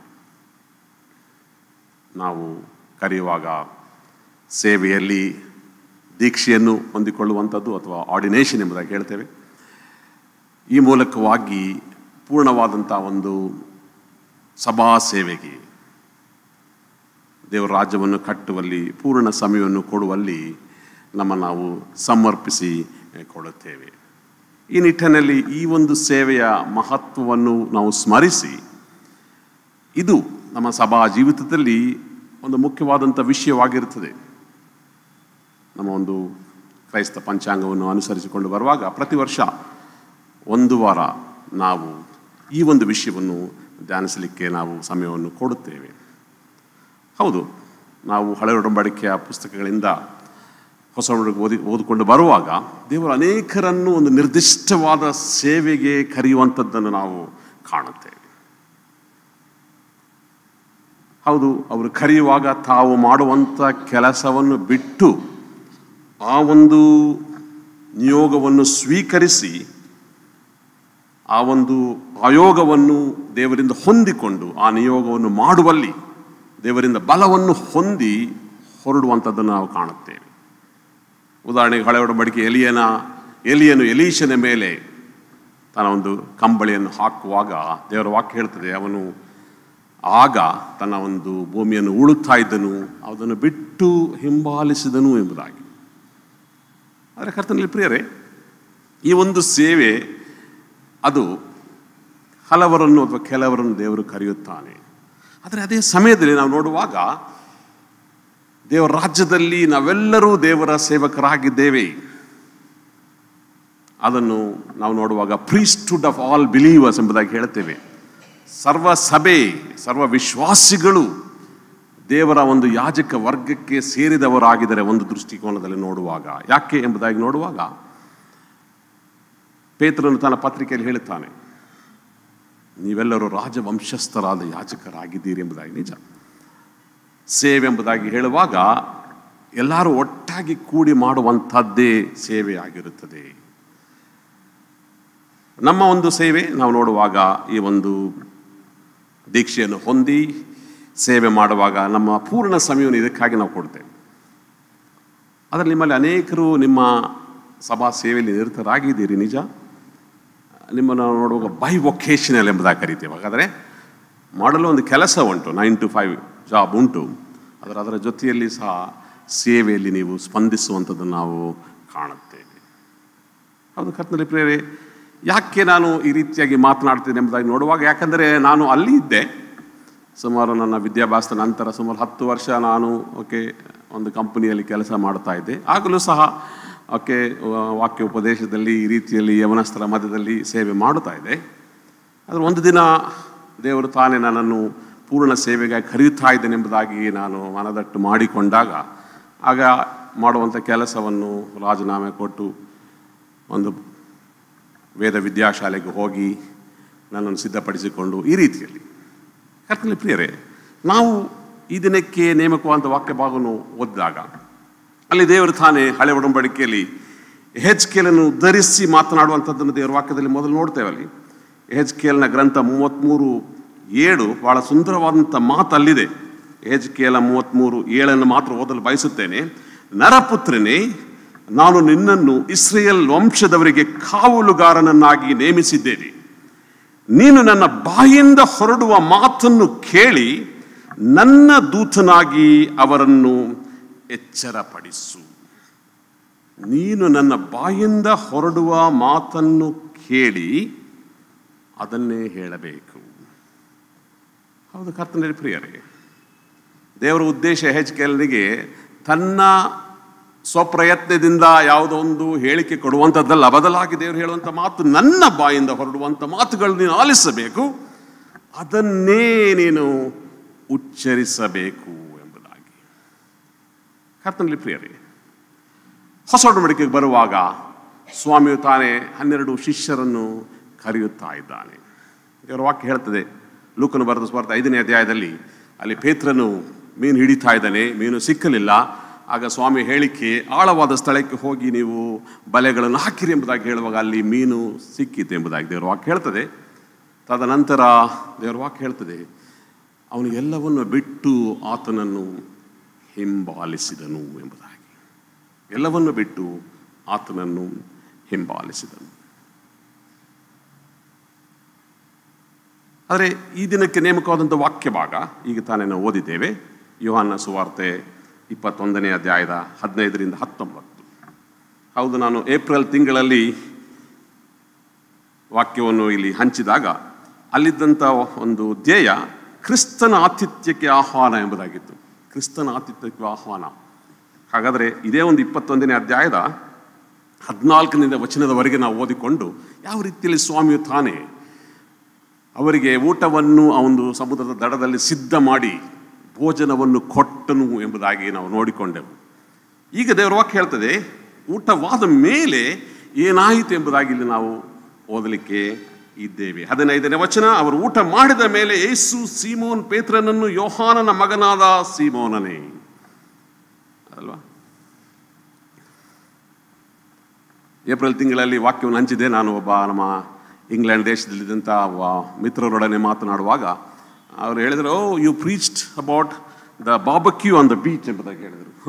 ಸೊ ಒಳ್ಳೆಯ ಪದ ಅಲ್ವಾ, barbecue on the beach. Yesu ಸ್ವಾಮಿ ತಾನೇ ಅವರಿಗೆ ಒಂದು ರೀತಿಯಾದಂಥ ಬಾರ್ಬಕ್ಯೂ ಪಾರ್ಟಿ ಎಂಬುದಾಗಿ ಸಿದ್ಧ ಮಾಡಿದ್ದನು ಎಂಬುದಾಗಿ ನೋಡ್ತೇವೆ. ಈಗ ಬಾರ್ಬಕ್ಯೂ ಆನ್ ದ ಬೀಚ್ ಊಟ ಆಯಿತು. ಈಗ ಸ್ವಾಮಿ ಸಂಭಾಷಣೆಗೆ ಬರುತ್ತಾ ಇದ್ದಾನೆ. ಹೌದು ಕರ್ತನಲ್ಲಿ ಪ್ರಿಯರೇ, ಇಲ್ಲಿ ಸ್ವಾಮಿಯು ತಾನೇ ಈ ಒಂದು ಪೇತ್ರನನ್ನು ಪುನಃ ಸ್ಥಾಪಿಸಲು ಬಂದಿದ್ದಾನೆ ಎಂಬುದಾಗಿ ನಾವು ಕಂಡುಕೊಳ್ಳುವರಾಗಿದ್ದೇವೆ. He has come to reinstitute him back to the position where he was. ಯಾಕೆ? ಪೇತ್ರನು 1 ಸಾರಿ ಅಲ್ಲ 3 ಸಾರಿ ಸ್ವಾಮಿಯನ್ನು ಅಲ್ಲಗಳೆದು ಈಗ ಹೇಳಿದ್ದಾನೆ, ನಾನು ಮೀನಿಡಿಯಲು ಹೋಗ್ತಾ ಇದ್ದೇನೆ ಎಂಬುದಾಗಿ. ತನ್ನ ಹಿಂದಿನ ಕಸಬಿಗೆ ಹೋಗಿದ್ದಾನೆ. ಯಾಕೆಂದರೆ ಒಂದು ವೇಳೆ ನೆನೆಸಿದ್ದೇನೇನೋ ಮುಂದೆ ನಮ್ಮ ಜೀವನ ಏನೆಂಬುದಾಗಿ. He had become directionless, ಒಂದು ರೀತಿಯಲ್ಲಿ ಗುರಿ ಇಲ್ಲದಂಥ ವ್ಯಕ್ತಿ ಆಗಿದ್ದಾನೆ. ಅಂಥ ಸಮಯದಲ್ಲಿ ಯೇಸು ಸ್ವಾಮಿಯಲ್ಲಿ ಬಂದ ತಕ್ಷಣ ಮಾತಾಡಲಿಲ್ಲ. ಮೊದಲು ಅವರ ಒಂದು ಇಮಿಡಿಯೇಟ್ ನೀಡ್, ಅಗತ್ಯತೆಯನ್ನು ಪೂರೈಸ್ತಾ ಇದ್ದಾನೆ, ಊಟ. ಈ ರೀತಿಯಲ್ಲಿ ಹೇಳ್ತಾರೆ ಯಾರೋ, the shortest route to the heart of a human being is through the stomach ಎಂಬುದಾಗಿ ಹೇಳ್ತಾರೆ. ಹೇಳಿದ್ರೆ ಆ ಮಾತನ್ನು, the shortest route to the heart of a human being is through the stomach ಎಂಬುದಾಗಿ. ಹೃದಯವನ್ನು ಸ್ಪರ್ಶಿಸಬೇಕು, ಮೊದಲು ಹೊಟ್ಟೆ ತುಂಬಿಸ್ಬೇಕಂತೆ. ಸ್ವಾಮಿ ತಾನೇ ಅವರಿಗೆ ಹೊಟ್ಟೆ ತುಂಬ ಊಟಕ್ಕೆ ಕೊಟ್ಟ ನಂತರ ಈಗ ಗಂಭೀರವಾದ ಸಂಭಾಷಣೆಗೆ ಬರ್ತಾ ಇದ್ದಾನೆ. ಅಲ್ಲಿಯೂ ಸಹ ನಾವು ನೋಡ್ತಾ ಇದ್ದೇವೆ ನೋಡಿ, ಸ್ವಾಮಿ ಮಾತನಾಡ್ತಾ ಇದ್ದಾನೆ, ಯೋಹಾನನ ಮಗನಾದ ಸೀಮೋನನೇ. ನೇರವಾಗಿ ಹೇಳ್ತಾ ಇಲ್ಲ, ಯೋಹಾನನ ಮಗನಾದ ಸೀಮೋನನೇ. ಅಲ್ಲಿ ನಾವು ನೋಡ್ತೇವೆ ಒಂದು ರೀತಿಯಾದಂಥ ಒಂದು ಗಂಭೀರವಾದ ಸಂದರ್ಭಕ್ಕೆ ಒಂದು ಹಗುರವಾದಂಥ ಮಾತನ್ನು ಹೇಳ್ತಾ ಇದ್ದಾನೆ. ಅಂದರೆ ಒಂದು ರೀತಿಯಾದಂಥ ಒಂದು ಹಾಸ್ಯವನ್ನು ಅಲ್ಲಿ ಒಂದು ವೇಳೆ ಸ್ವಾಮಿ ತರ್ತಾ ಇದ್ದಾನೆ. ಇವರೆಲ್ಲರೂ ಏನು ಹೇಳ್ತಾನೋ ಸ್ವಾಮಿ, ಏನು ಹೇಳ್ತಾನೋ. ಒಂದು ವೇಳೆ ಪೇತ್ರ ನೆನೆಸಿರಬಹುದು, ಈಗ ಯೇಸು ಸ್ವಾಮಿ ನನ್ನನ್ನು ಗದರಿಸಲು ಪ್ರಾರಂಭಿಸ್ತಾನೆ. ಏನಪ್ಪಾ ನೀನು, ಯಾರು ಬಿಟ್ಟರು ಸಹ ನಾನು ನಿನ್ನ ಬಿಡೋದಿಲ್ಲ ಅಂತ ಹೇಳಿದೆ ಅಲ್ಲ, ಎಲ್ಲಿ ಏಲಾಯಿತು ನಿನ್ನ ಮಾತು? ಒಂದು ಸಾರಿ ಅಲ್ಲ, 3 ಸಾರಿ ಎಲ್ಲ ಕಳೆದುಬಿಟ್ಟೆ ಅಲ್ಲ ನೀನು. ಎಲ್ಲಿ ಸ್ವಾಮಿ ನನ್ನನ್ನು ದಂಡಿಸಲು ಅಥವಾ ಖಂಡಿಸಲು ಗದರಿಸಲು ಬಂದಿದ್ದಾನೆ ಎಂಬುದಾಗಿ ಯೋಚಿಸುತ್ತಾ ಇರಬಹುದಾನೆ. ಇನ್ನು ಶಿಷ್ಯರು ಸಹ ಒಂದು ವೇಳೆ ಯಾವೊಂದು ನಾವೆಲ್ಲರೂ ಗೆತ್ಸೆಮನೆ ತೋಟದಲ್ಲಿ ಆತನನ್ನು ಹಿಡಿಯಲು ಬಂದಾಗ ನಾವೆಲ್ಲರೂ ಚದರಿ ಹೋದೆವು, ಓಡಿ ಹೋದೆವು. ಒಂದು ವೇಳೆ ಸ್ವಾಮಿಯು ನಮ್ಮನ್ನು ಒಂದು ವೇಳೆ ಗದರಿಸಲು ಬಂದಿದ್ದಾನೆ ಎಂಬುದಾಗಿ ನೆನೆಸುವಾಗ ಸ್ವಾಮಿ ಈ ಒಂದು ಗಂಭೀರವಾದಂಥ ಸಂದರ್ಭ ಅವರಿಗೆ ಒಂದು ರೀತಿಯದ್ದು ಭಯದ ಸಂದರ್ಭ ಆಗಿರಬಹುದು. ಆದರೆ ಅಲ್ಲಿ ಸ್ವಾಮಿಯು ಅವರ ಸಂಗಡ ಸಂಭಾಷಣೆ ಮಾಡಲು ಆರಂಭಿಸುವಂಥದ್ದನ್ನು ನಾವು ಕಾಣುತ್ತೇವೆ. ಅರ್ಥದಲ್ಲಿ ಪ್ರಿಯರೇ, ಸ್ವಾಮಿ ಹೇಳುವಂಥ ಮಾತು, ನೀನು ಇವರಿಗಿಂತ ಹೆಚ್ಚಾಗಿ ನನ್ನ ಮೇಲೆ ಪ್ರೀತಿ ಇಟ್ಟಿದ್ದೀಯೋ. ಇಂಗ್ಲಿಷ್ ಭಾಷೆಯಲ್ಲಿ do you love me more than these ಎಂಬುದಾಗಿದೆ. ಕನ್ನಡ ಭಾಷೆಯಲ್ಲಿ ಇವರು ಎಂಬುದಾಗಿದೆ. ದೀಸ್ ಎಂಬುದಾಗಿ ಹೇಳುವಾಗ 2 ಅರ್ಥ ಕೊಡಬಹುದು. ಸ್ವಾಮಿ ಒಂದು ವೇಳೆ ಅಲ್ಲಿರುವಂಥ ದೋಣಿ, ಅಲ್ಲಿರುವಂಥ ಒಂದು ಬಲೆಗಳು, ಅಲ್ಲಿ ರಾಸಿ ಮೀನು, ಅವುಗಳನ್ನೆಲ್ಲ ತೋರಿಸಿ do you love me more than these,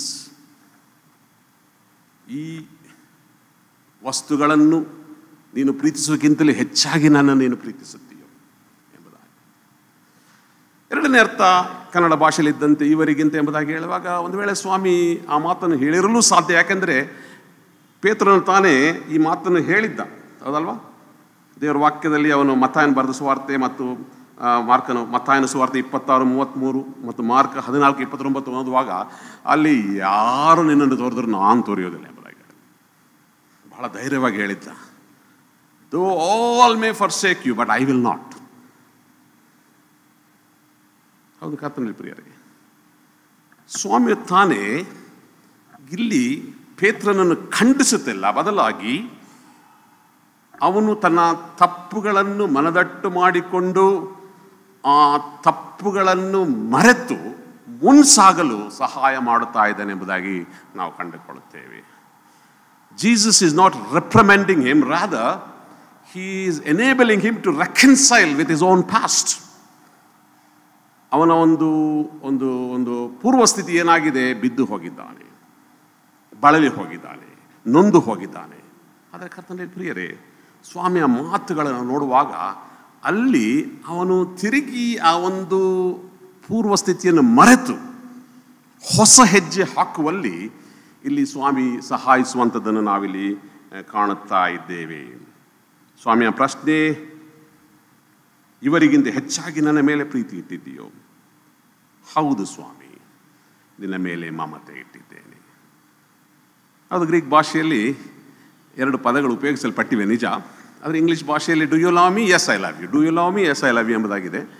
Kannada ಭಾಷೆಯಲ್ಲಿ ಬೇರೆ ಪದಗಳನ್ನು ಉಪಯೋಗಿಸಿದ್ದಾರೆ. ಯಾಕಂದರೆ ಸ್ವಾಮಿಯು ಅಗಾಪೆ ಎಂಬ ಪದ, ಅವನ ಉತ್ತರ ಫಿಲಿಯೋ ಎಂಬ ಪದ. ಸೊ ಪ್ರೀತಿ, ಅನೇಕ ಪ್ರೀತಿಗಳಿವೆ. ಗ್ರೀಕರು ಸುಮಾರು 8 ಥರವಾದಂಥ ಪ್ರೀತಿಗಳನ್ನು ವಿವರಿಸ್ತಾರೆ. ಇದಕ್ಕೆ ಸಮಯವಿಲ್ಲ ನಾನು ಹೇಳಲು. ಆದರೆ ಇಲ್ಲಿ ನಾವು ನೋಡುವಾಗ, ಮೊದಲನೇದಾಗಿ ನಾವು ನೋಡುವಾಗ ಫಿಲಿಯೋ ಎಂಬುದಾಗಿ ಹೇಳುವಾಗ, ಅಥವಾ ಫಿಲಿಯಾ ಅದು ಒಂದು ನಾಮಪದ, ಫಿಲಿಯೋ ಎಂಬುದಾಗಿ ಹೇಳುವಾಗ ಅದು ಕ್ರಿಯಾಪದವಾಗ್ತದೆ. ಇದು love of friends and affectionate or emotional ಎಂಬುದಾಗಿ ಹೇಳ್ತೇವೆ. ಇದು ಮಿತ್ರರಲ್ಲಿರುವಂಥ ಒಂದು ರೀತಿಯಂಥ ಒಂದು ಆಳವಾದಂಥ ಒಂದು ಪ್ರೀತಿ, ಮಿತ್ರರಿಗಾಗಿ ಏನು ಬೇಕಾದರೂ ಮಾಡ್ತೇವೆ ಎಂಬುದಾಗಿ. ಸ್ವಾಮಿ ತಾನೇ ಹೇಳುವಂಥ ಮಾತು, greater love has no one than he who lays down his life for his friends. ತನ್ನ ಮಿತ್ರನಿಗಾಗಿ, ಸಹೋದರರಿಗಾಗಿ, ಸ್ನೇಹಿತನಿಗಾಗಿ ತನ್ನ ಪ್ರಾಣವನ್ನು ಕೊಡುವುದಕ್ಕಿಂತಲೂ ಹೆಚ್ಚಿನ ಪ್ರೀತಿ ಇಲ್ಲ ಎಂಬುದಾಗಿ ಸ್ವಾಮಿ ಹೇಳುವಂಥದ್ದು ನೋಡ್ತೇವೆ. ಅಂತಹ ಪ್ರೀತಿ.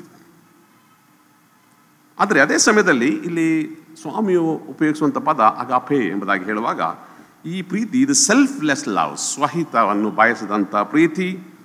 ಇನ್ನೊಂದು ಮಾತಿನಲ್ಲಿ ಇದು ಚಿತ್ತೈಸಿ ಮಾಡುವಂಥ ಪ್ರೀತಿ. ಇದು ಒಂದು ಭಾವೋದ್ರೇಕದ ಪ್ರೀತಿ ಅಲ್ಲ, ಬದಲಾಗಿ ಚಿತ್ತೈಸಿ, ಲವಿಂಗ್ ದ ಅನ್ಲವಬಲ್,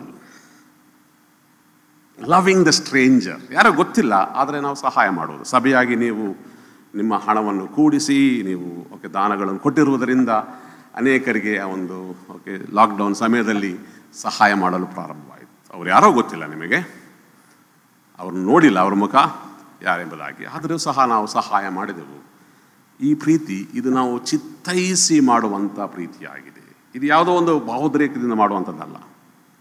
ಕರ್ತನಲ್ಲಿ ಪ್ರಿಯರೇ, ಸ್ವಾಮಿ ತಾನೇ ಈ ಪದಗಳನ್ನು ಉಪಯೋಗಿಸ್ತಾನೆ. ಆದರೆ ಯೋಹನ ಸುವಾರ್ತೆಯಲ್ಲಿ ಈ ರೀತಿಯಲ್ಲಿ ಅಂತ ಪದ ಫಿಲಿಯೋ ಎನ್ನುವಂಥ ಪದ ಅದು ದೇವರ ಪ್ರೀತಿಗೆ ಸಹ ಉಪಯೋಗಿಸಲ್ಪಟ್ಟಿದೆ. ರೈಟ್. ಸೊ ದೇವರು ಸಹ ದೇವರ ವಾಕ್ಯದಲ್ಲಿ ನೋಡುವಾಗ ಅನೇಕ ಪದಗಳಿವೆ ಈ ರೀತಿಯಲ್ಲಿ. ಯೇಸು ಸ್ವಾಮಿಯ ಪ್ರೀತಿ, ದೇವರು ತಾನೇ ಶಿಷ್ಯರನ್ನು ಪ್ರೀತಿಸುವಂಥದ್ದು, ತಂದೆ ದೇವರು ತಾನೇ ಮಗನನ್ನು ಪ್ರೀತಿಸುವಂಥದ್ದು, ಈ ಪದಗಳು ಉಪಯೋಗಿಸಲ್ಪಟ್ಟಿವೆ. ಸೊ ಅದಕ್ಕಾಗಿ ಅನೇಕ ಒಂದು ಸೊ ಬೈಬಲ್ ಮೇಧಾವಿಗಳು ಇದಕ್ಕೆ ಹೆಚ್ಚಿನ ಒಂದು ಮನ್ನಣೆಯನ್ನು ಕೊಡುವುದಿಲ್ಲ. ಆದ್ರೆ ಏನೇ ಆಗಿರಿ ಕರ್ತನ ಪ್ರಿಯರೇ, ಇಲ್ಲಿ ನಾವು 3 ಸಂಗತಿಗಳು ನೋಡ್ತಾ ಇದ್ದೇವೆ. ಸ್ವಾಮಿ ತಾನೇ 3 ಸಾರಿ ಪೇತ್ರನನ್ನು ನೀನು ನನ್ನನ್ನು ಮೇಲೆ ಪ್ರೀತಿ ಇಟ್ಟಿದ್ದೀಯೋ, do you love me, do you love me, do you love me. ಅದಕ್ಕೆ ಸಮಂಜಸವಾದ ಉತ್ತರ ಬಹುಶಃ ಸ್ವಾಮಿ ತಾನೇ ಪೇತ್ರನ 3 ಸಾರಿ ಯೇಸುವನ್ನು ಅಲ್ಲೆಗೆಳೆದನು. ಆ ಒಂದು ನಕಾರಾತ್ಮಕ ಘಟನೆಯನ್ನು ಈತನ ಮಾಡುವಂತಹ ಸಕಾರಾತ್ಮಕ ಒಂದು ದೃಢೀಕರಣದ ಮಾತು ಅಳಿಸಲು ಸಾಧ್ಯವಾಗುವಂತೆ ಸ್ವಾಮಿಯು ಪ್ರಶ್ನೆಯನ್ನು ಮಾಡಿರಬಹುದು ಎಂಬುದಾಗಿ ನಾವು ಕಂಡುಕೊಳ್ಳಬಹುದು. 3 ಸಂಗತಿ. ಇಂಗ್ಲಿಷ್ ಭಾಷೆಯಲ್ಲಿ ಇಂಟರಾಗೇಷನ್ ಎಂಬುದಾಗಿ ಹೇಳ್ತೇವೆ. ಪ್ರಶ್ನೆ ಹಾಕುವುದು. ಪ್ರಶ್ನೆ ಏನು? ನೀನು ಡು ಯು ಲವ್ ಮೀ, ನೀನು ನನ್ನ ಮೇಲೆ ಪ್ರೀತಿ ಇಟ್ಟಿದ್ದೀಯೋ. ದೃಢೀಕರಣ, ಅಫರ್ಮೇಷನ್. ಈ ಮಾತು ಎಲ್ಲಿಂದ ಬರ್ತಾ ಇದೆ? ಪೇತ್ರ ಹೇಳ್ತಾ ಇದ್ದಾನೆ, ಹೌದು ಸ್ವಾಮಿ ಎಂಬುದಾಗಿ. ಅದಕ್ಕೆ ಉತ್ತರವಾಗಿ ಸ್ವಾಮಿಯು ಅವನಿಗೆ ಒಂದು ಆಯೋಗವನ್ನು ಕೊಡುತ್ತಾ ಇದ್ದಾನೆ. Is commissioning him. ಆಯೋಗದ ಜೊತೆ ಒಂದು ನಿಯೋಗ, ಒಂದು ಸೇವೆ, ಮಿಷನ್ ಎಂಬುದಾಗಿ ನೋಡುವಾಗ, feed the lambs of main, ನನ್ನ ಕುರಿಮರಿಗಳನ್ನು ನೀನು ಮೇಯಿಸು.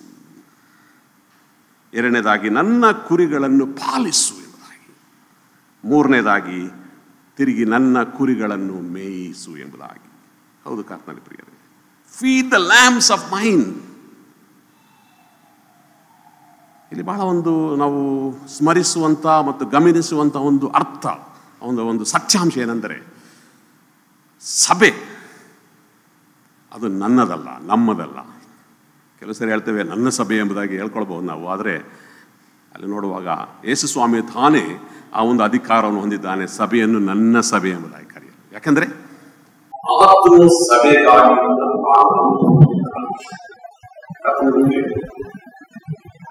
ಇಲ್ಲಿ ಸ್ವಾಮಿ ತಾನೇ ನನ್ನ ಕುರಿಮರಿಗಳನ್ನು ನಿನ್ನ ಹಸ್ತಕ್ಕೆ ಒಪ್ಪಿಸುತ್ತಾನೆ,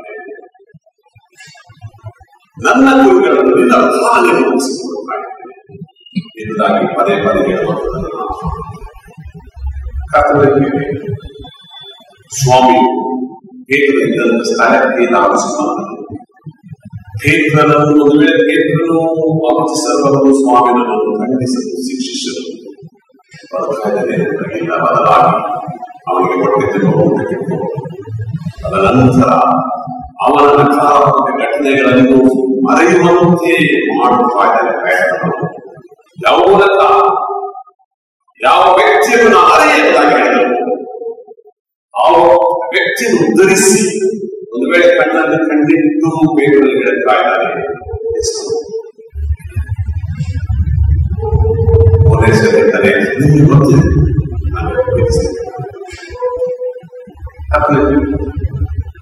ಹೌದು, ಪೇತ್ರನನ್ನು ಸ್ವಾಮಿ ಪುನಃಸ್ಥಾಪಿಸಿ, ಸೇವೆಗಳನ್ನು ಪುನಃಸ್ಥಾಪಿಸಿ, ನಾವು ಆರಾಧಿಸುತ್ತದೆ ಯಾರು ನಮ್ಮನ್ನು ಪುನಃಸ್ಥಾಪಿಸುವಂತ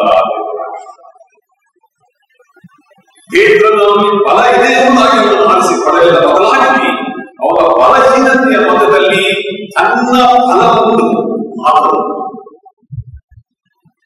ತುಂಬಿಸಿ, ತನ್ನ ಬಲದಿಂದ ತುಂಬಿಸಿ ಅವನನ್ನು ಸಾಧನವಾಗಿ ಉಪಯೋಗಿಸಬೇಕೆಂಬುದಾಗಿ ಚಿಂತಿಸಿ ಸ್ವಾಮಿಯಲ್ಲಿ ಧಾವಿಸಿ ಬರುತ್ತಾರೆ.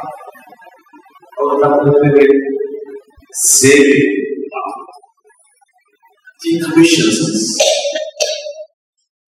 ಆತನಿಗೆ ಸೇವೆಯನ್ನು ಕೊಡುತ್ತಾನೆ. ಸಭೆಯ ಸಭಾ ಪಾಲನೆ ನಾವು ಹಲವಾಗಿ ಮಾಡುವುದಾಗಿದ್ದೇವೆ. ಹೌದು, ಒಂದು ಸತ್ಯಾಂಶ. ಪೇತ್ರನಲ್ಲಿ ಬಲವಿರುತ್ತದೆ ಅಂತ ಬಲವಿರುತ್ತೆ. ಚಿಕ್ಕ ಬಾಲಕಿ ಪ್ರಶ್ನಿಸುವಾಗ ನನಗೆ ಗೊತ್ತಿಲ್ಲ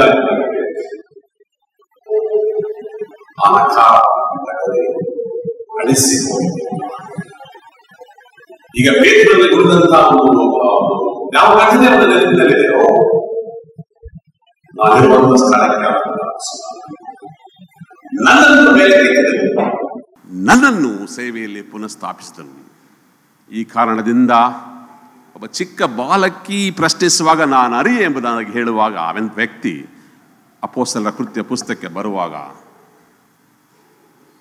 ದೊಡ್ಡ ಮೇಧಾವಿಗಳನ್ನು ಮಹಾಯಾಜಕರನ್ನು ಇಂಥವರು ಪ್ರಶ್ನಿಸುವಾಗ ಧೈರ್ಯದಿಂದ ಮಾತನಾಡಿದನು. ಕರ್ತನಲ್ಲಿ ಪ್ರಿಯರೇ, ನಮ್ಮ ಬಲಹೀನತೆಯಲ್ಲಿ ಆತನ ಬಲ ಪರಿಪೂರ್ಣವಾಗುತ್ತದೆ. ಇದನ್ನು ನಾವು ಸೇವೆಯಲ್ಲಿ ಸ್ಮರಿಸಿ ಇದನ್ನು ಮನದಟ್ಟು ಮಾಡಿಕೊಂಡು ಸೇವೆಯಲ್ಲಿ ನಾವು ಮುಂದುವರಿಯುವವರಾಗಿದ್ದೇವೆ. ಈ ರೀತಿಯಲ್ಲಿ ಸೇವೆಗೆ ದೇವರು ಕರೆದು ನೇಮಿಸಿ ಸೇವೆ ಮಾಡುವಂಥ ಒಂದು ಅಭಿಷಿಕ್ತ ಸೇವೆಗೆ ಕರೆಯಲ್ಪಟ್ಟವರನ್ನು ಸಭಿಕರು ಉತ್ತೇಜಿಸಿ ಅವರ ಜೊತೆಯಲ್ಲಿ ಸ್ಪಂದಿಸುತ್ತಾ ಸೇವೆ ಮಾಡುವಾಗ ಒಟ್ಟಾಗಿ ನಾವು ದೇವರ ರಾಜ್ಯವನ್ನು ಕಟ್ಟುವಲ್ಲಿ ಸಾಧ್ಯವಾಗುತ್ತದೆ.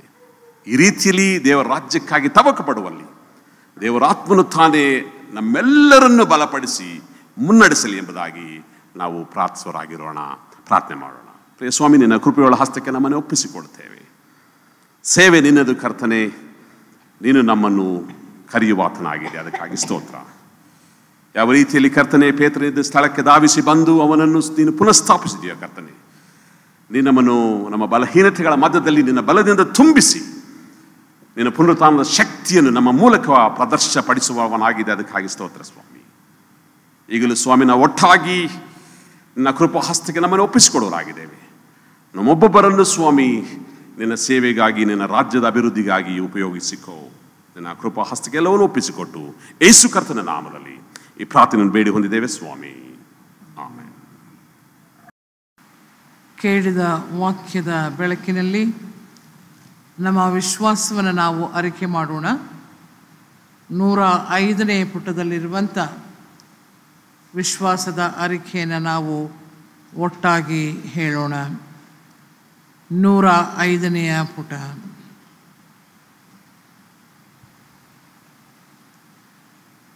ಪ್ರೀತಿಯಿಂದ ಎಲ್ಲವನ್ನೂ ಸೃಷ್ಟಿಸಿದ ದೇವರನ್ನು ನಂಬುತ್ತೇನೆ. ಆತನು ನಮ್ಮ ಗ್ರಹಿಕೆಗಿಂತಲೂ ಶ್ರೇಷ್ಠನಾದವ ಮತ್ತು ನಮ್ಮ ಉಸಿರಿಗಿಂತಲೂ ಹತ್ತಿರವಿರುವವ. ನಾವು ಯೇಸು ಕ್ರಿಸ್ತನನ್ನು ನಂಬುತ್ತೇವೆ. ಆತನು ನಮ್ಮ ಬಳಿ ಇರುವ ದೇವರು, ನಮ್ಮ ಜೀವನದಲ್ಲಿ ಪಾಲ್ಗೊಳ್ಳುವುದಕ್ಕಾಗಿ ಈ ಜಗತ್ತಿಗೆ ಬಂದು ನಮ್ಮೊಂದಿಗೆ ಜೀವಿಸಿ ನಕ್ಕನು ಮತ್ತು ಅತ್ತನು. ನಾವು ಜೀವವನ್ನು ಹೊಂದಿರಬೇಕೆಂದು ನಮಗಾಗಿ ಶ್ರಮೆಪಟ್ಟು ಮರಣ ಹೊಂದಿದನು. ಆತನ ಮೂಲಕ ನಾವು ದೇವರ ಮಕ್ಕಳಾದೆವು. ನಾವು ಪವಿತ್ರಾತ್ಮನನ್ನು ನಂಬುತ್ತೇವೆ. ಆತನು ನಮ್ಮನ್ನು ಸಶಕ್ತರನ್ನಾಗಿಸಿ ಬಲಪಡಿಸಿ ಚೈತನ್ಯವನ್ನು ನೀಡುವಾತನು. ಆತನ ಮೂಲಕ ನಾವು ಪರಸ್ಪರ ಬಂಧಿಸಲ್ಪಟ್ಟು ಆತನ ಕೃಪೆಯಲ್ಲಿ ದೇವರಿಗಾಗಿ ಈ ಜಗತ್ತಿನಲ್ಲಿ ಕಾರ್ಯವೆಸಗುತ್ತೇವೆ. ನಾವು ಒಂದೇ ಸಭೆಯನ್ನು ನಂಬುತ್ತೇವೆ. ಸಭೆಯು ವಿಮೋಚಿಸುವ ದೇವರ ಪ್ರೀತಿಯಲ್ಲಿ ಕಟ್ಟಲ್ಪಟ್ಟಿದೆ. ಸಾಕ್ಷಿಯ ನಿಯೋಗದ ಮೂಲಕ ದೇವರನ್ನು ಸೇವಿಸುತ್ತದೆ. ಜಾತಿ, ವರ್ಗ, ಬಣ್ಣ ಯಾವುದೇ ಭೇದಗಳಿಲ್ಲದ್ದಾಗಿದೆ.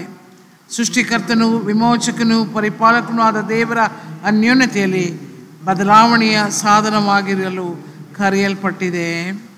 ಆಮೆನ್. ಈ ಸಮಯ ನಮಗೆ ಪರಸ್ಪರ ಪ್ರಾರ್ಥನೆ ಮಾಡುವುದಕ್ಕೋಸ್ಕರವಾಗಿರುವಂಥ ಸಮಯ. ಆದ್ದರಿಂದ ಪ್ರಾರ್ಥನೆಯಲ್ಲಿ ನಾವು ತೊಡಗಿ ಸ್ವಲ್ಪ ಸಮಯ ಪ್ರಾರ್ಥನೆಯಲ್ಲಿ ಕಳೆಯೋಣ. ನಮ್ಮ ಮೌನ ಪ್ರಾರ್ಥನೆಯಲ್ಲಿ ನಾವು ಇಡೀ ಜಗತ್ತಿನ ಸೌಖ್ಯಕ್ಕೋಸ್ಕರವಾಗಿ ಬೇಡಿಕೊಳ್ಳೋಣ. ಜನರು ಕೂಡ ದೇವರ ಕಾರ್ಯವು ನಡೆಯುತ್ತಿರುವಲ್ಲಿ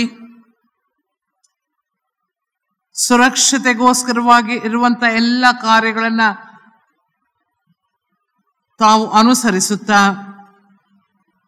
ತಾವು ಮಾತ್ರ ಸುರಕ್ಷಿತರಾಗಿರುವಂಥದ್ದಲ್ಲ, ತಮ್ಮ ಸುರಕ್ಷತೆಯಲ್ಲಿ ಇನ್ನೊಬ್ಬರ ಸುರಕ್ಷತೆಯನ್ನು ನೋಡಿಕೊಳ್ಳಬೇಕು. ಆದುದರಿಂದ ತಮ್ಮ ಸುರಕ್ಷತೆಯನ್ನು ಕಾಪಾಡಿಕೊಳ್ಳಲಿಕ್ಕಾಗುವ ಹಾಗೆ, ಬೇರೆಯವರ ಸುರಕ್ಷತೆಗೋಸ್ಕರವಾಗಿಯೂ ಶ್ರಮಿಸುವವರಾಗುವ ಹಾಗೆ ನಾವು ದೇವರಲ್ಲಿ ಪ್ರಾರ್ಥನೆ ಮಾಡೋಣ.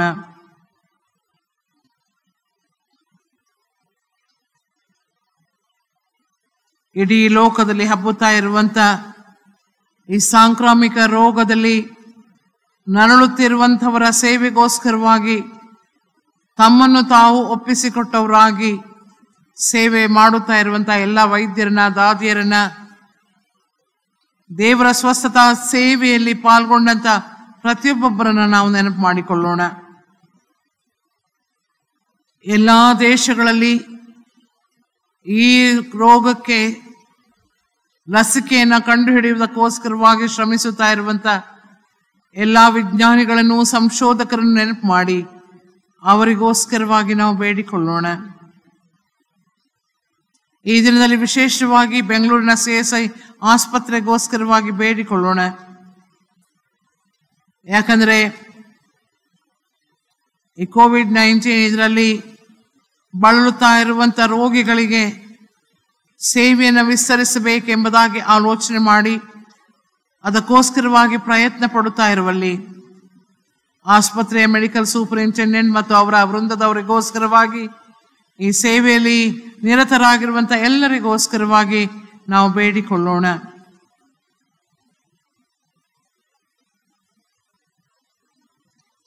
ಈ ಸಮಯದಲ್ಲಿ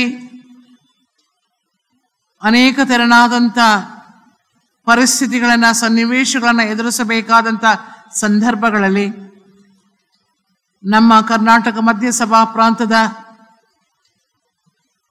ಎಲ್ಲ ಸಭಾಪಾಲಕರುಗಳು, ಅದರಲ್ಲಿಯೂ ಯವನಸ್ಥರಾದಂಥವರು ಎಲ್ಲ ಸೇವೆಯಲ್ಲಿ ನಾವು ಮುಂದಿರುತ್ತೇವೆ ಎಂಬುದಾಗಿ ಹೇಳಿ ತಮ್ಮನ್ನು ತಾವು ಪ್ರತಿಷ್ಠೆ ಮಾಡಿಕೊಂಡಿರುವಲ್ಲಿ, ಪ್ರತ್ಯೇಕವಾಗಿ ಮರಣದ ಸಮಯದಲ್ಲಿ ಯಾವ ಸಹಾಯ ಬೇಕೋ ಅದನ್ನು ಕೊಡುವುದಕ್ಕೆ ತಾವು ಸ್ವಯಂ ಸೇವಕರಾಗಿ ಇರುತ್ತೇವೆ ಎಂಬುದಾಗಿ ಹೇಳಿ ತಮ್ಮನ್ನು ತಾವು ಪ್ರತಿಷ್ಠೆ ಮಾಡಿಕೊಂಡಿರುವಲ್ಲಿ ಅಂಥ ಎಲ್ಲ ಸಭಾಪಾಲಕರುಗಳಿಗೋಸ್ಕರವಾಗಿ ನಾವು ದೇವರಿಗೆ ಸ್ತೋತ್ರ ಸಲ್ಲಿಸುತ್ತಾ ಅವರಿಗೋಸ್ಕರ ಪ್ರಾರ್ಥನೆ ಮಾಡೋಣ. ಅದೇ ಸಮಯದಲ್ಲಿ ಅವರ ಜೊತೆಯಲ್ಲಿ ಸೇರಿ ಬೇರೆ ಬೇರೆ ಸಭೆಯ ಯುವ ಜನರು ಅವರೊಟ್ಟಿಗೆ ಸೇವೆ ಮಾಡುವುದಕ್ಕೆ ಮನಸ್ಸು ಮಾಡಿರುವಲ್ಲಿ ಅಂಥವರಿಗೋಸ್ಕರವಾಗಿಯೂ ನಾವು ಬೇಡಿಕೊಳ್ಳುತ್ತಾ ದೇವರು ಇವರೆಲ್ಲರನ್ನ ಆಶೀರ್ವದಿಸಿ ಸೌಖ್ಯದಲ್ಲಿರಿಸಿ ಸುರಕ್ಷತೆಯನ್ನು ಅನುಗ್ರಹಿಸಿಕೊಟ್ಟು ನಡೆಸಲಿ ಎಂಬುದಾಗಿ ನಾವು ಪ್ರಾರ್ಥನೆ ಮಾಡೋಣ.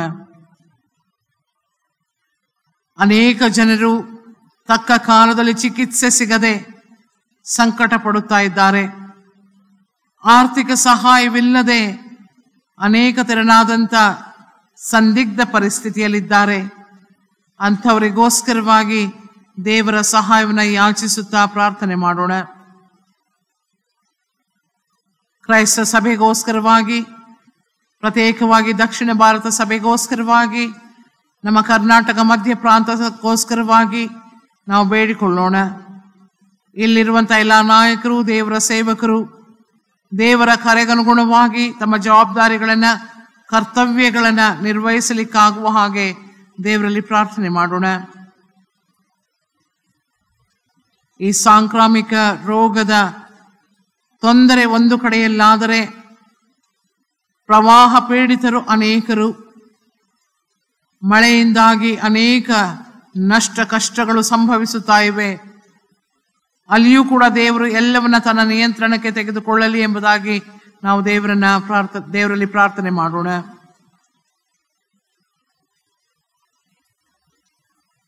ನಮಗೋಸ್ಕರವಾಗಿ ನಾವು ಪ್ರಾರ್ಥನೆ ಮಾಡೋಣ. ದೇವರ ಮಾರ್ಗದರ್ಶನವನ್ನು ನಾವು ಅರಸೋಣ. ನಮಗೋಸ್ಕರವಾಗಿ, ನಮ್ಮ ಕುಟುಂಬಗಳಿಗೋಸ್ಕರವಾಗಿ, ನಮ್ಮ ಪ್ರಿಯರಿಗೋಸ್ಕರವಾಗಿ ಪ್ರಾರ್ಥನೆ ಮಾಡೋಣ. ನಮ್ಮ ಆಲಯಕ್ಕೋಸ್ಕರವಾಗಿ, ಆಲಯದ ಎಲ್ಲ ಕಾರ್ಯ ಚಟುವಟಿಕೆಗಳಿಗೋಸ್ಕರವಾಗಿ ಬೇಡಿಕೊಳ್ಳೋಣ. ಪ್ರತ್ಯೇಕವಾಗಿ ಯೌವನಸ್ಥರು, ಮಕ್ಕಳು, ಪುರುಷರು, ಸ್ತ್ರೀಯರು, ಹಿರಿಯ ನಾಗರಿಕರಿಗೋಸ್ಕರವಾಗಿ ನಾವು ಬೇಡಿಕೊಳ್ಳೋಣ. ವಿಶೇಷವಾಗಿ ಈ ವಾರದಲ್ಲಿ, ಕಳೆದ ವಾರದಲ್ಲಿ ತಮ್ಮ ಪತ್ನಿಯನ್ನು ಕಳಕೊಂಡಂತ ಶ್ರೀಯುತ ಕನಕಿ ಚಂದ್ರನ್ ಅವರಿಗೋಸ್ಕರವಾಗಿ ನಾವು ಬೇಡಿಕೊಳ್ಳೋಣ. ಅವರ ಪತ್ನಿ ಶೀಲಾ ಚಂದ್ರನ್ ಕರ್ತನಲ್ಲಿ ನಿದ್ರೆ ಹೋಗಿರುತ್ತಾರೆಂಬುದು ನಮಗೆ ಗೊತ್ತದೆ. ಅವರಿಗೋಸ್ಕರವಾಗಿ ನಾವು ಬೇಡಿಕೊಳ್ಳೋಣ. ಅವರ ಮಗ ರೂಫಸ್ ರವಿ ಹಾಗೂ ಸೊಸೆ ಆಡ್ಲಿನ್ ರೂಫಸ್ ಮತ್ತು ಅವರ ಮೊಮ್ಮಗುವಿಗೋಸ್ಕರವಾಗಿ ನಾವು ಪ್ರಾರ್ಥನೆ ಮಾಡೋಣ. ತಮ್ಮ ಜನ್ಮದಿನ, ವಿವಾಹ ವಾರ್ಷಿಕೋತ್ಸವ ಆಚರಿಸುವಂತವರಿಗೋಸ್ಕರವಾಗಿ ವಿನಃ ಮಾಡೋಣ. ದೇವರು ಇವರೆಲ್ಲರನ್ನ ತನ್ನ ಕೃಪಾ ಪೋಷಣೆಯಲ್ಲಿರಿಸಿಕೊಂಡು ತನ್ನ ಆಶೀರ್ವಾದಗಳನ್ನು ಅನುಗ್ರಹಿಸಿಕೊಟ್ಟು ತನ್ನ ಪರಮ ಚಿತ್ತಕ್ಕನುಸಾರವಾಗಿ ತನ್ನ ಮಾರ್ಗದಲ್ಲಿ ನಡೆಸಲಿ ಎಂಬುದಾಗಿ ಅವರಿಗೋಸ್ಕರವಾಗಿ ವಿನಃ ಮಾಡೋಣ. ನಮ್ಮನ್ನ ದೇವರ ಪವಿತ್ರ ಹಸ್ತ ಪಾಲನೆಗೆ ನಾವು ಒಪ್ಪಿಸಿಕೊಡೋಣ. ನಾವು ಕೂಡ ಸರ್ವಶಕ್ತ ದೇವರ ಹಸ್ತದಲ್ಲಿ ಸುರಕ್ಷಿತರಾಗಿದ್ದು ನಮ್ಮೆಲ್ಲ ಕಾರ್ಯಗಳಲ್ಲಿ ನಾವು ವಿಶೇಷವಾದಂಥ ಸೇವೆಯನ್ನು ಮಾಡಲಿಕ್ಕಾಗುವ ಹಾಗೆ ನಮ್ಮ ಕುಟುಂಬಗಳ ಮಧ್ಯದಲ್ಲಿಯೂ ನೆರೆಹೊರೆಯವರ ಮಧ್ಯದಲ್ಲಿಯೂ ನಮ್ಮ ಸೇವೆಯನ್ನು ನಾವು ಸಲ್ಲಿಸುವ ಹಾಗೆ ನಾವು ದೇವರಲ್ಲಿ ಪ್ರಾರ್ಥನೆ ಮಾಡೋಣ.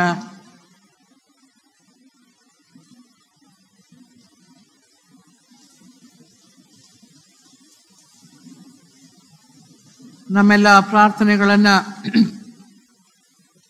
ಕರ್ತನ ಸನ್ನಿಧಿಯಲ್ಲಿ ನಾವಿಟ್ಟಿದ್ದೇವೆ. ಈ ಎಲ್ಲ ಭಿನ್ನಹಗಳನ್ನು ಕರ್ತನ ಪ್ರಾರ್ಥನೆಯಲ್ಲಿ ಒಟ್ಟು ಸೇರಿಸಿ ಪ್ರಾರ್ಥನೆ ಮಾಡೋಣ. ಪರಲೋಕದಲ್ಲಿ ನಮ್ಮ ತಂದೆಯೇ, ನಿನ್ನ ನಾಮವು ಪರಿಶುದ್ಧವೆಂದೆಣಿಸಲ್ಪಡಲಿ, ನಿನ್ನ ರಾಜ್ಯವು ಬರಲಿ, ನಿನ್ನ ಚಿತ್ತವು ಪರಲೋಕದ ನೆರವೇರ ಪ್ರಕಾರ ಭೂಲೋಕದಲ್ಲಿ ನೆರವೇರಲಿ. ನಮ್ಮ ಅನುದಿನದ ಆಹಾರವನ್ನು ಇವತ್ತು ದಯಪಾಲಿಸು. ನಮಗೆ ತಪ್ಪು ಮಾಡಿದವರು ನಾವು ಕ್ಷಮಿಸಿದಂತೆ ನಮ್ಮ ತಪ್ಪುಗಳನ್ನು ಕ್ಷಮಿಸು. ನಮ್ಮನ್ನು ಶೋಧನೆಗೆ ಸೇರಿಸಿದ ಕೇಳಿದ ನಮ್ಮನ್ನು ತಪ್ಪಿಸು. ಯಾಕಂದರೆ ರಾಜ್ಯವು, ಬಲವು, ಮಹಿಮೆಯು ಸದಾಕಾಲ ನಿನ್ನವೇ ಸ್ವಾಮಿ. ಆಮೆನ್. ಕರ್ತನಲ್ಲಿ ಪ್ರೀತಿಯುಳ್ಳ ಸಹೋದರ ಸಹೋದರಿಯರೇ, ನಾವು ಈಗಾಗಲೇ ಪ್ರಕಟಿಸಿದ್ದೇವೆ. ನಿಮ್ಮ ಕಾಣಿಕೆಗಳನ್ನು ನೀವು ಮನೆಗಳಲ್ಲಿ ಸಂಗ್ರಹಿಸಿ ಅದನ್ನು ವಾರಕ್ಕೊಮ್ಮೆಯೋ 15 ದಿನಕ್ಕೊಮ್ಮೆಯೋ ತಿಂಗಳಿಗೊಮ್ಮೆಯೋ ನಿಮ್ಮ ಅನುಕೂಲಕ್ಕೆ ತಕ್ಕ ಹಾಗೆ ಅದನ್ನು ತಂದು ಆಲಯದಲ್ಲಿ ಅರ್ಪಿಸಿದಲ್ಲಿ ಅದನ್ನು ಒಂದು ಪುಸ್ತಕದಲ್ಲಿ ಬರೆಯಬೇಕು. ತದನಂತರದಲ್ಲಿ ನಿಮ್ಮ ಹೆಸರಲ್ಲಿ ಅದಕ್ಕೆ ರಸೀದಿ ಕೂಡ ಕೊಡಲಾಗುವುದು. ಮಾಸಿಕ ಸಭಾವಂತಿಕೆಗಳನ್ನು ಕೂಡ ನೀವು ಬ್ಯಾಂಕಿಗೆ ನೇರವಾಗಿ ಜಮಾ ಮಾಡಬಹುದು. ಆರಾಧನೆಯ ಅಂತ್ಯದಲ್ಲಿ ನಮ್ಮ ಅಕೌಂಟ್ ನಂಬರ್ ಮತ್ತು ಇತರೆ ವಿವರಗಳು ಅಲ್ಲಿ ಇರುತ್ತವೆ. ದಯಮಾಡಿ ಇದರಲ್ಲಿ ಕೂಡ ನೀವು ಸಹಾಯ ಮಾಡಿರಿ ಎಂಬುದಾಗಿ ನಾನು ನಿಮ್ಮನ್ನು ಕೇಳಿಕೊಳ್ಳುತ್ತೇನೆ. ಕೋವಿಡ್-19 ಇದರಿಂದ ಅನೇಕ ಮರಣಗಳಾಗುತ್ತಾ ಇವೆ. ಅನೇಕರು ಬೇರೆ ಬೇರೆ ಸಭೆಗೆ ಸೇರಿದಂಥ ಅನೇಕರು ಇದರಲ್ಲಿ ಕಷ್ಟವನ್ನು ಅನುಭವಿಸುತ್ತಾ ಇದ್ದಾರೆ. ಆದುದರಿಂದ CSI ಆಸ್ಪತ್ರೆಯಲ್ಲಿ ಇದಕ್ಕೆ ಸೇವೆ ಲಭ್ಯವಿದೆ ಎಂಬುದಾಗಿ ಅದಕ್ಕೆ ಬೇಕಾದಂಥ ಯೋಜನೆಗಳನ್ನು ಮಾಡುತ್ತಾ ಇದ್ದಾರೆ. ಅದರ ವಿವರಗಳು ಬಂದ ಕೂಡಲೇ ನಾನು ನಿಮಗೆ ವಾಟ್ಸಪ್ ಮೆಸೇಜ್ ಕಳುಹಿಸಿಕೊಡುತ್ತೇನೆ. ನಿಮಗೆ ಸಹಾಯ ಬೇಕಾದಲ್ಲಿ ದಯಮಾಡಿ ನಮ್ಮನ್ನು ಸಂಪರ್ಕಿಸುವಂತೆ ನಿಮ್ಮನ್ನು ನಾನು ಕೇಳಿಕೊಳ್ಳುತ್ತೇನೆ. ದಯಮಾಡಿ ಎಲ್ಲರಿಗೋಸ್ಕರ ಪ್ರಾರ್ಥನೆ ಮಾಡಿರಿ. ನಾವು ಮಾತ್ರ ಸುರಕ್ಷಿತರಾಗಿರುವಂಥದ್ದಲ್ಲ, ಇಡೀ ಲೋಕವೇ ಸುರಕ್ಷಿತವಾಗಬೇಕು. ಅದಕ್ಕೋಸ್ಕರವಾಗಿ ನಾವು ಎಡಬಿಡದೆ ಪ್ರಾರ್ಥನೆ ಮಾಡೋಣ. ಆರಾಧನೆಯಲ್ಲಿ ಭಾಗವಹಿಸುವಂಥದ್ದು, ಪ್ರಾರ್ಥನೆ ಮಾಡುವಂಥದ್ದು ಈಗಿನ ಕಾಲಕ್ಕೆ ಬಹಳ ಪ್ರಾಮುಖ್ಯವಾದಂಥ ಒಂದು ವಿಷಯ. ಆದುದರಿಂದ ಪ್ರಿಯ ನನ್ನ ಸಹೋದರ ಸಹೋದರಿಯರೇ, ದೇವರನ್ನ ಬಿಟ್ಟು ನಾವು ಏನು ಮಾಡಲಾರೆವು. ಆದುದರಿಂದ ದೇವರ ಹತ್ತಿರದಲ್ಲಿ ಸಮೀಪದಲ್ಲಿಯೇ ನಾವು ಇರೋಣ. ಆತನು ನಮ್ಮ ಸಮೀಪದಲ್ಲಿ ಇರುತ್ತಾನೆ. ಆದುದರಿಂದ ಎಚ್ಚರವಾಗಿರ್ರಿ, ಜಾಗರೂಕರಾಗಿರ್ರಿ, ಸುರಕ್ಷತೆಯನ್ನು ಕಾಪಾಡಿಕೊಳ್ಳಿರಿ. ದೇವರು ನಿಮ್ಮೊಟ್ಟಿಗಿದ್ದು ನಿಮ್ಮನ್ನು ನಡೆಸಲಿ. ನಾವೀಗ ನಮ್ಮ ಕಾಣಿಕೆಯನ್ನು ಸಮರ್ಪಣೆ ಮಾಡುವ ಹಾಗೆ 228ನೇ ಸಂಗೀತದಲ್ಲಿ ಹಾಡೋಣ. 228ನೇ ಸಂಗೀತ. ಕರ್ತ, ನಿನ್ನ ಸೇವೆಗೆ ನನ್ನ ಜೀವ ಕೊಟ್ಟೆನು, ನಿನ್ನ ಘನಕ್ಕಾಗಿಯೇ ಹೊತ್ತು ಕಳೆಯುವೆನು.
ನಮ್ಮ ಕಾಣಿಕೆಯನ್ನು ನಾವು ದೇವರಿಗೆ ಸಮರ್ಪಣೆ ಮಾಡುತ್ತಾ ಪ್ರಾರ್ಥನೆ ಮಾಡೋಣ.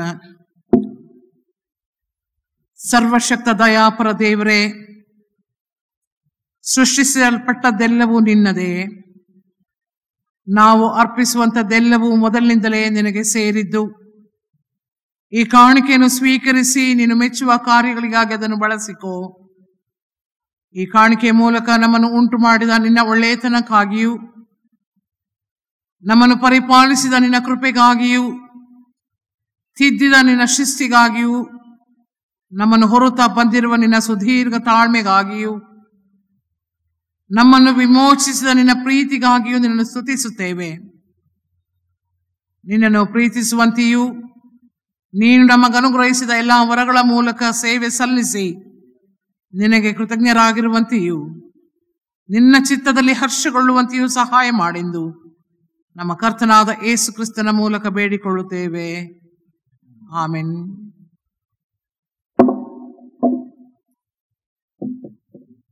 ವಿಶ್ವಾಸದಿಂದ ದೇವರ ಆಶೀರ್ವಾದವನ್ನ ಹೊಂದಿಕೊಳ್ಳೋಣ.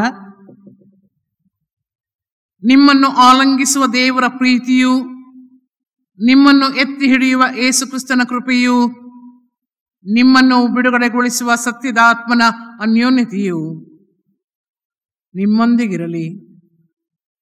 ನಂಬಿಕೆಯಿಂದ ಮುಂದೆ ಸಾಗಿರಿ.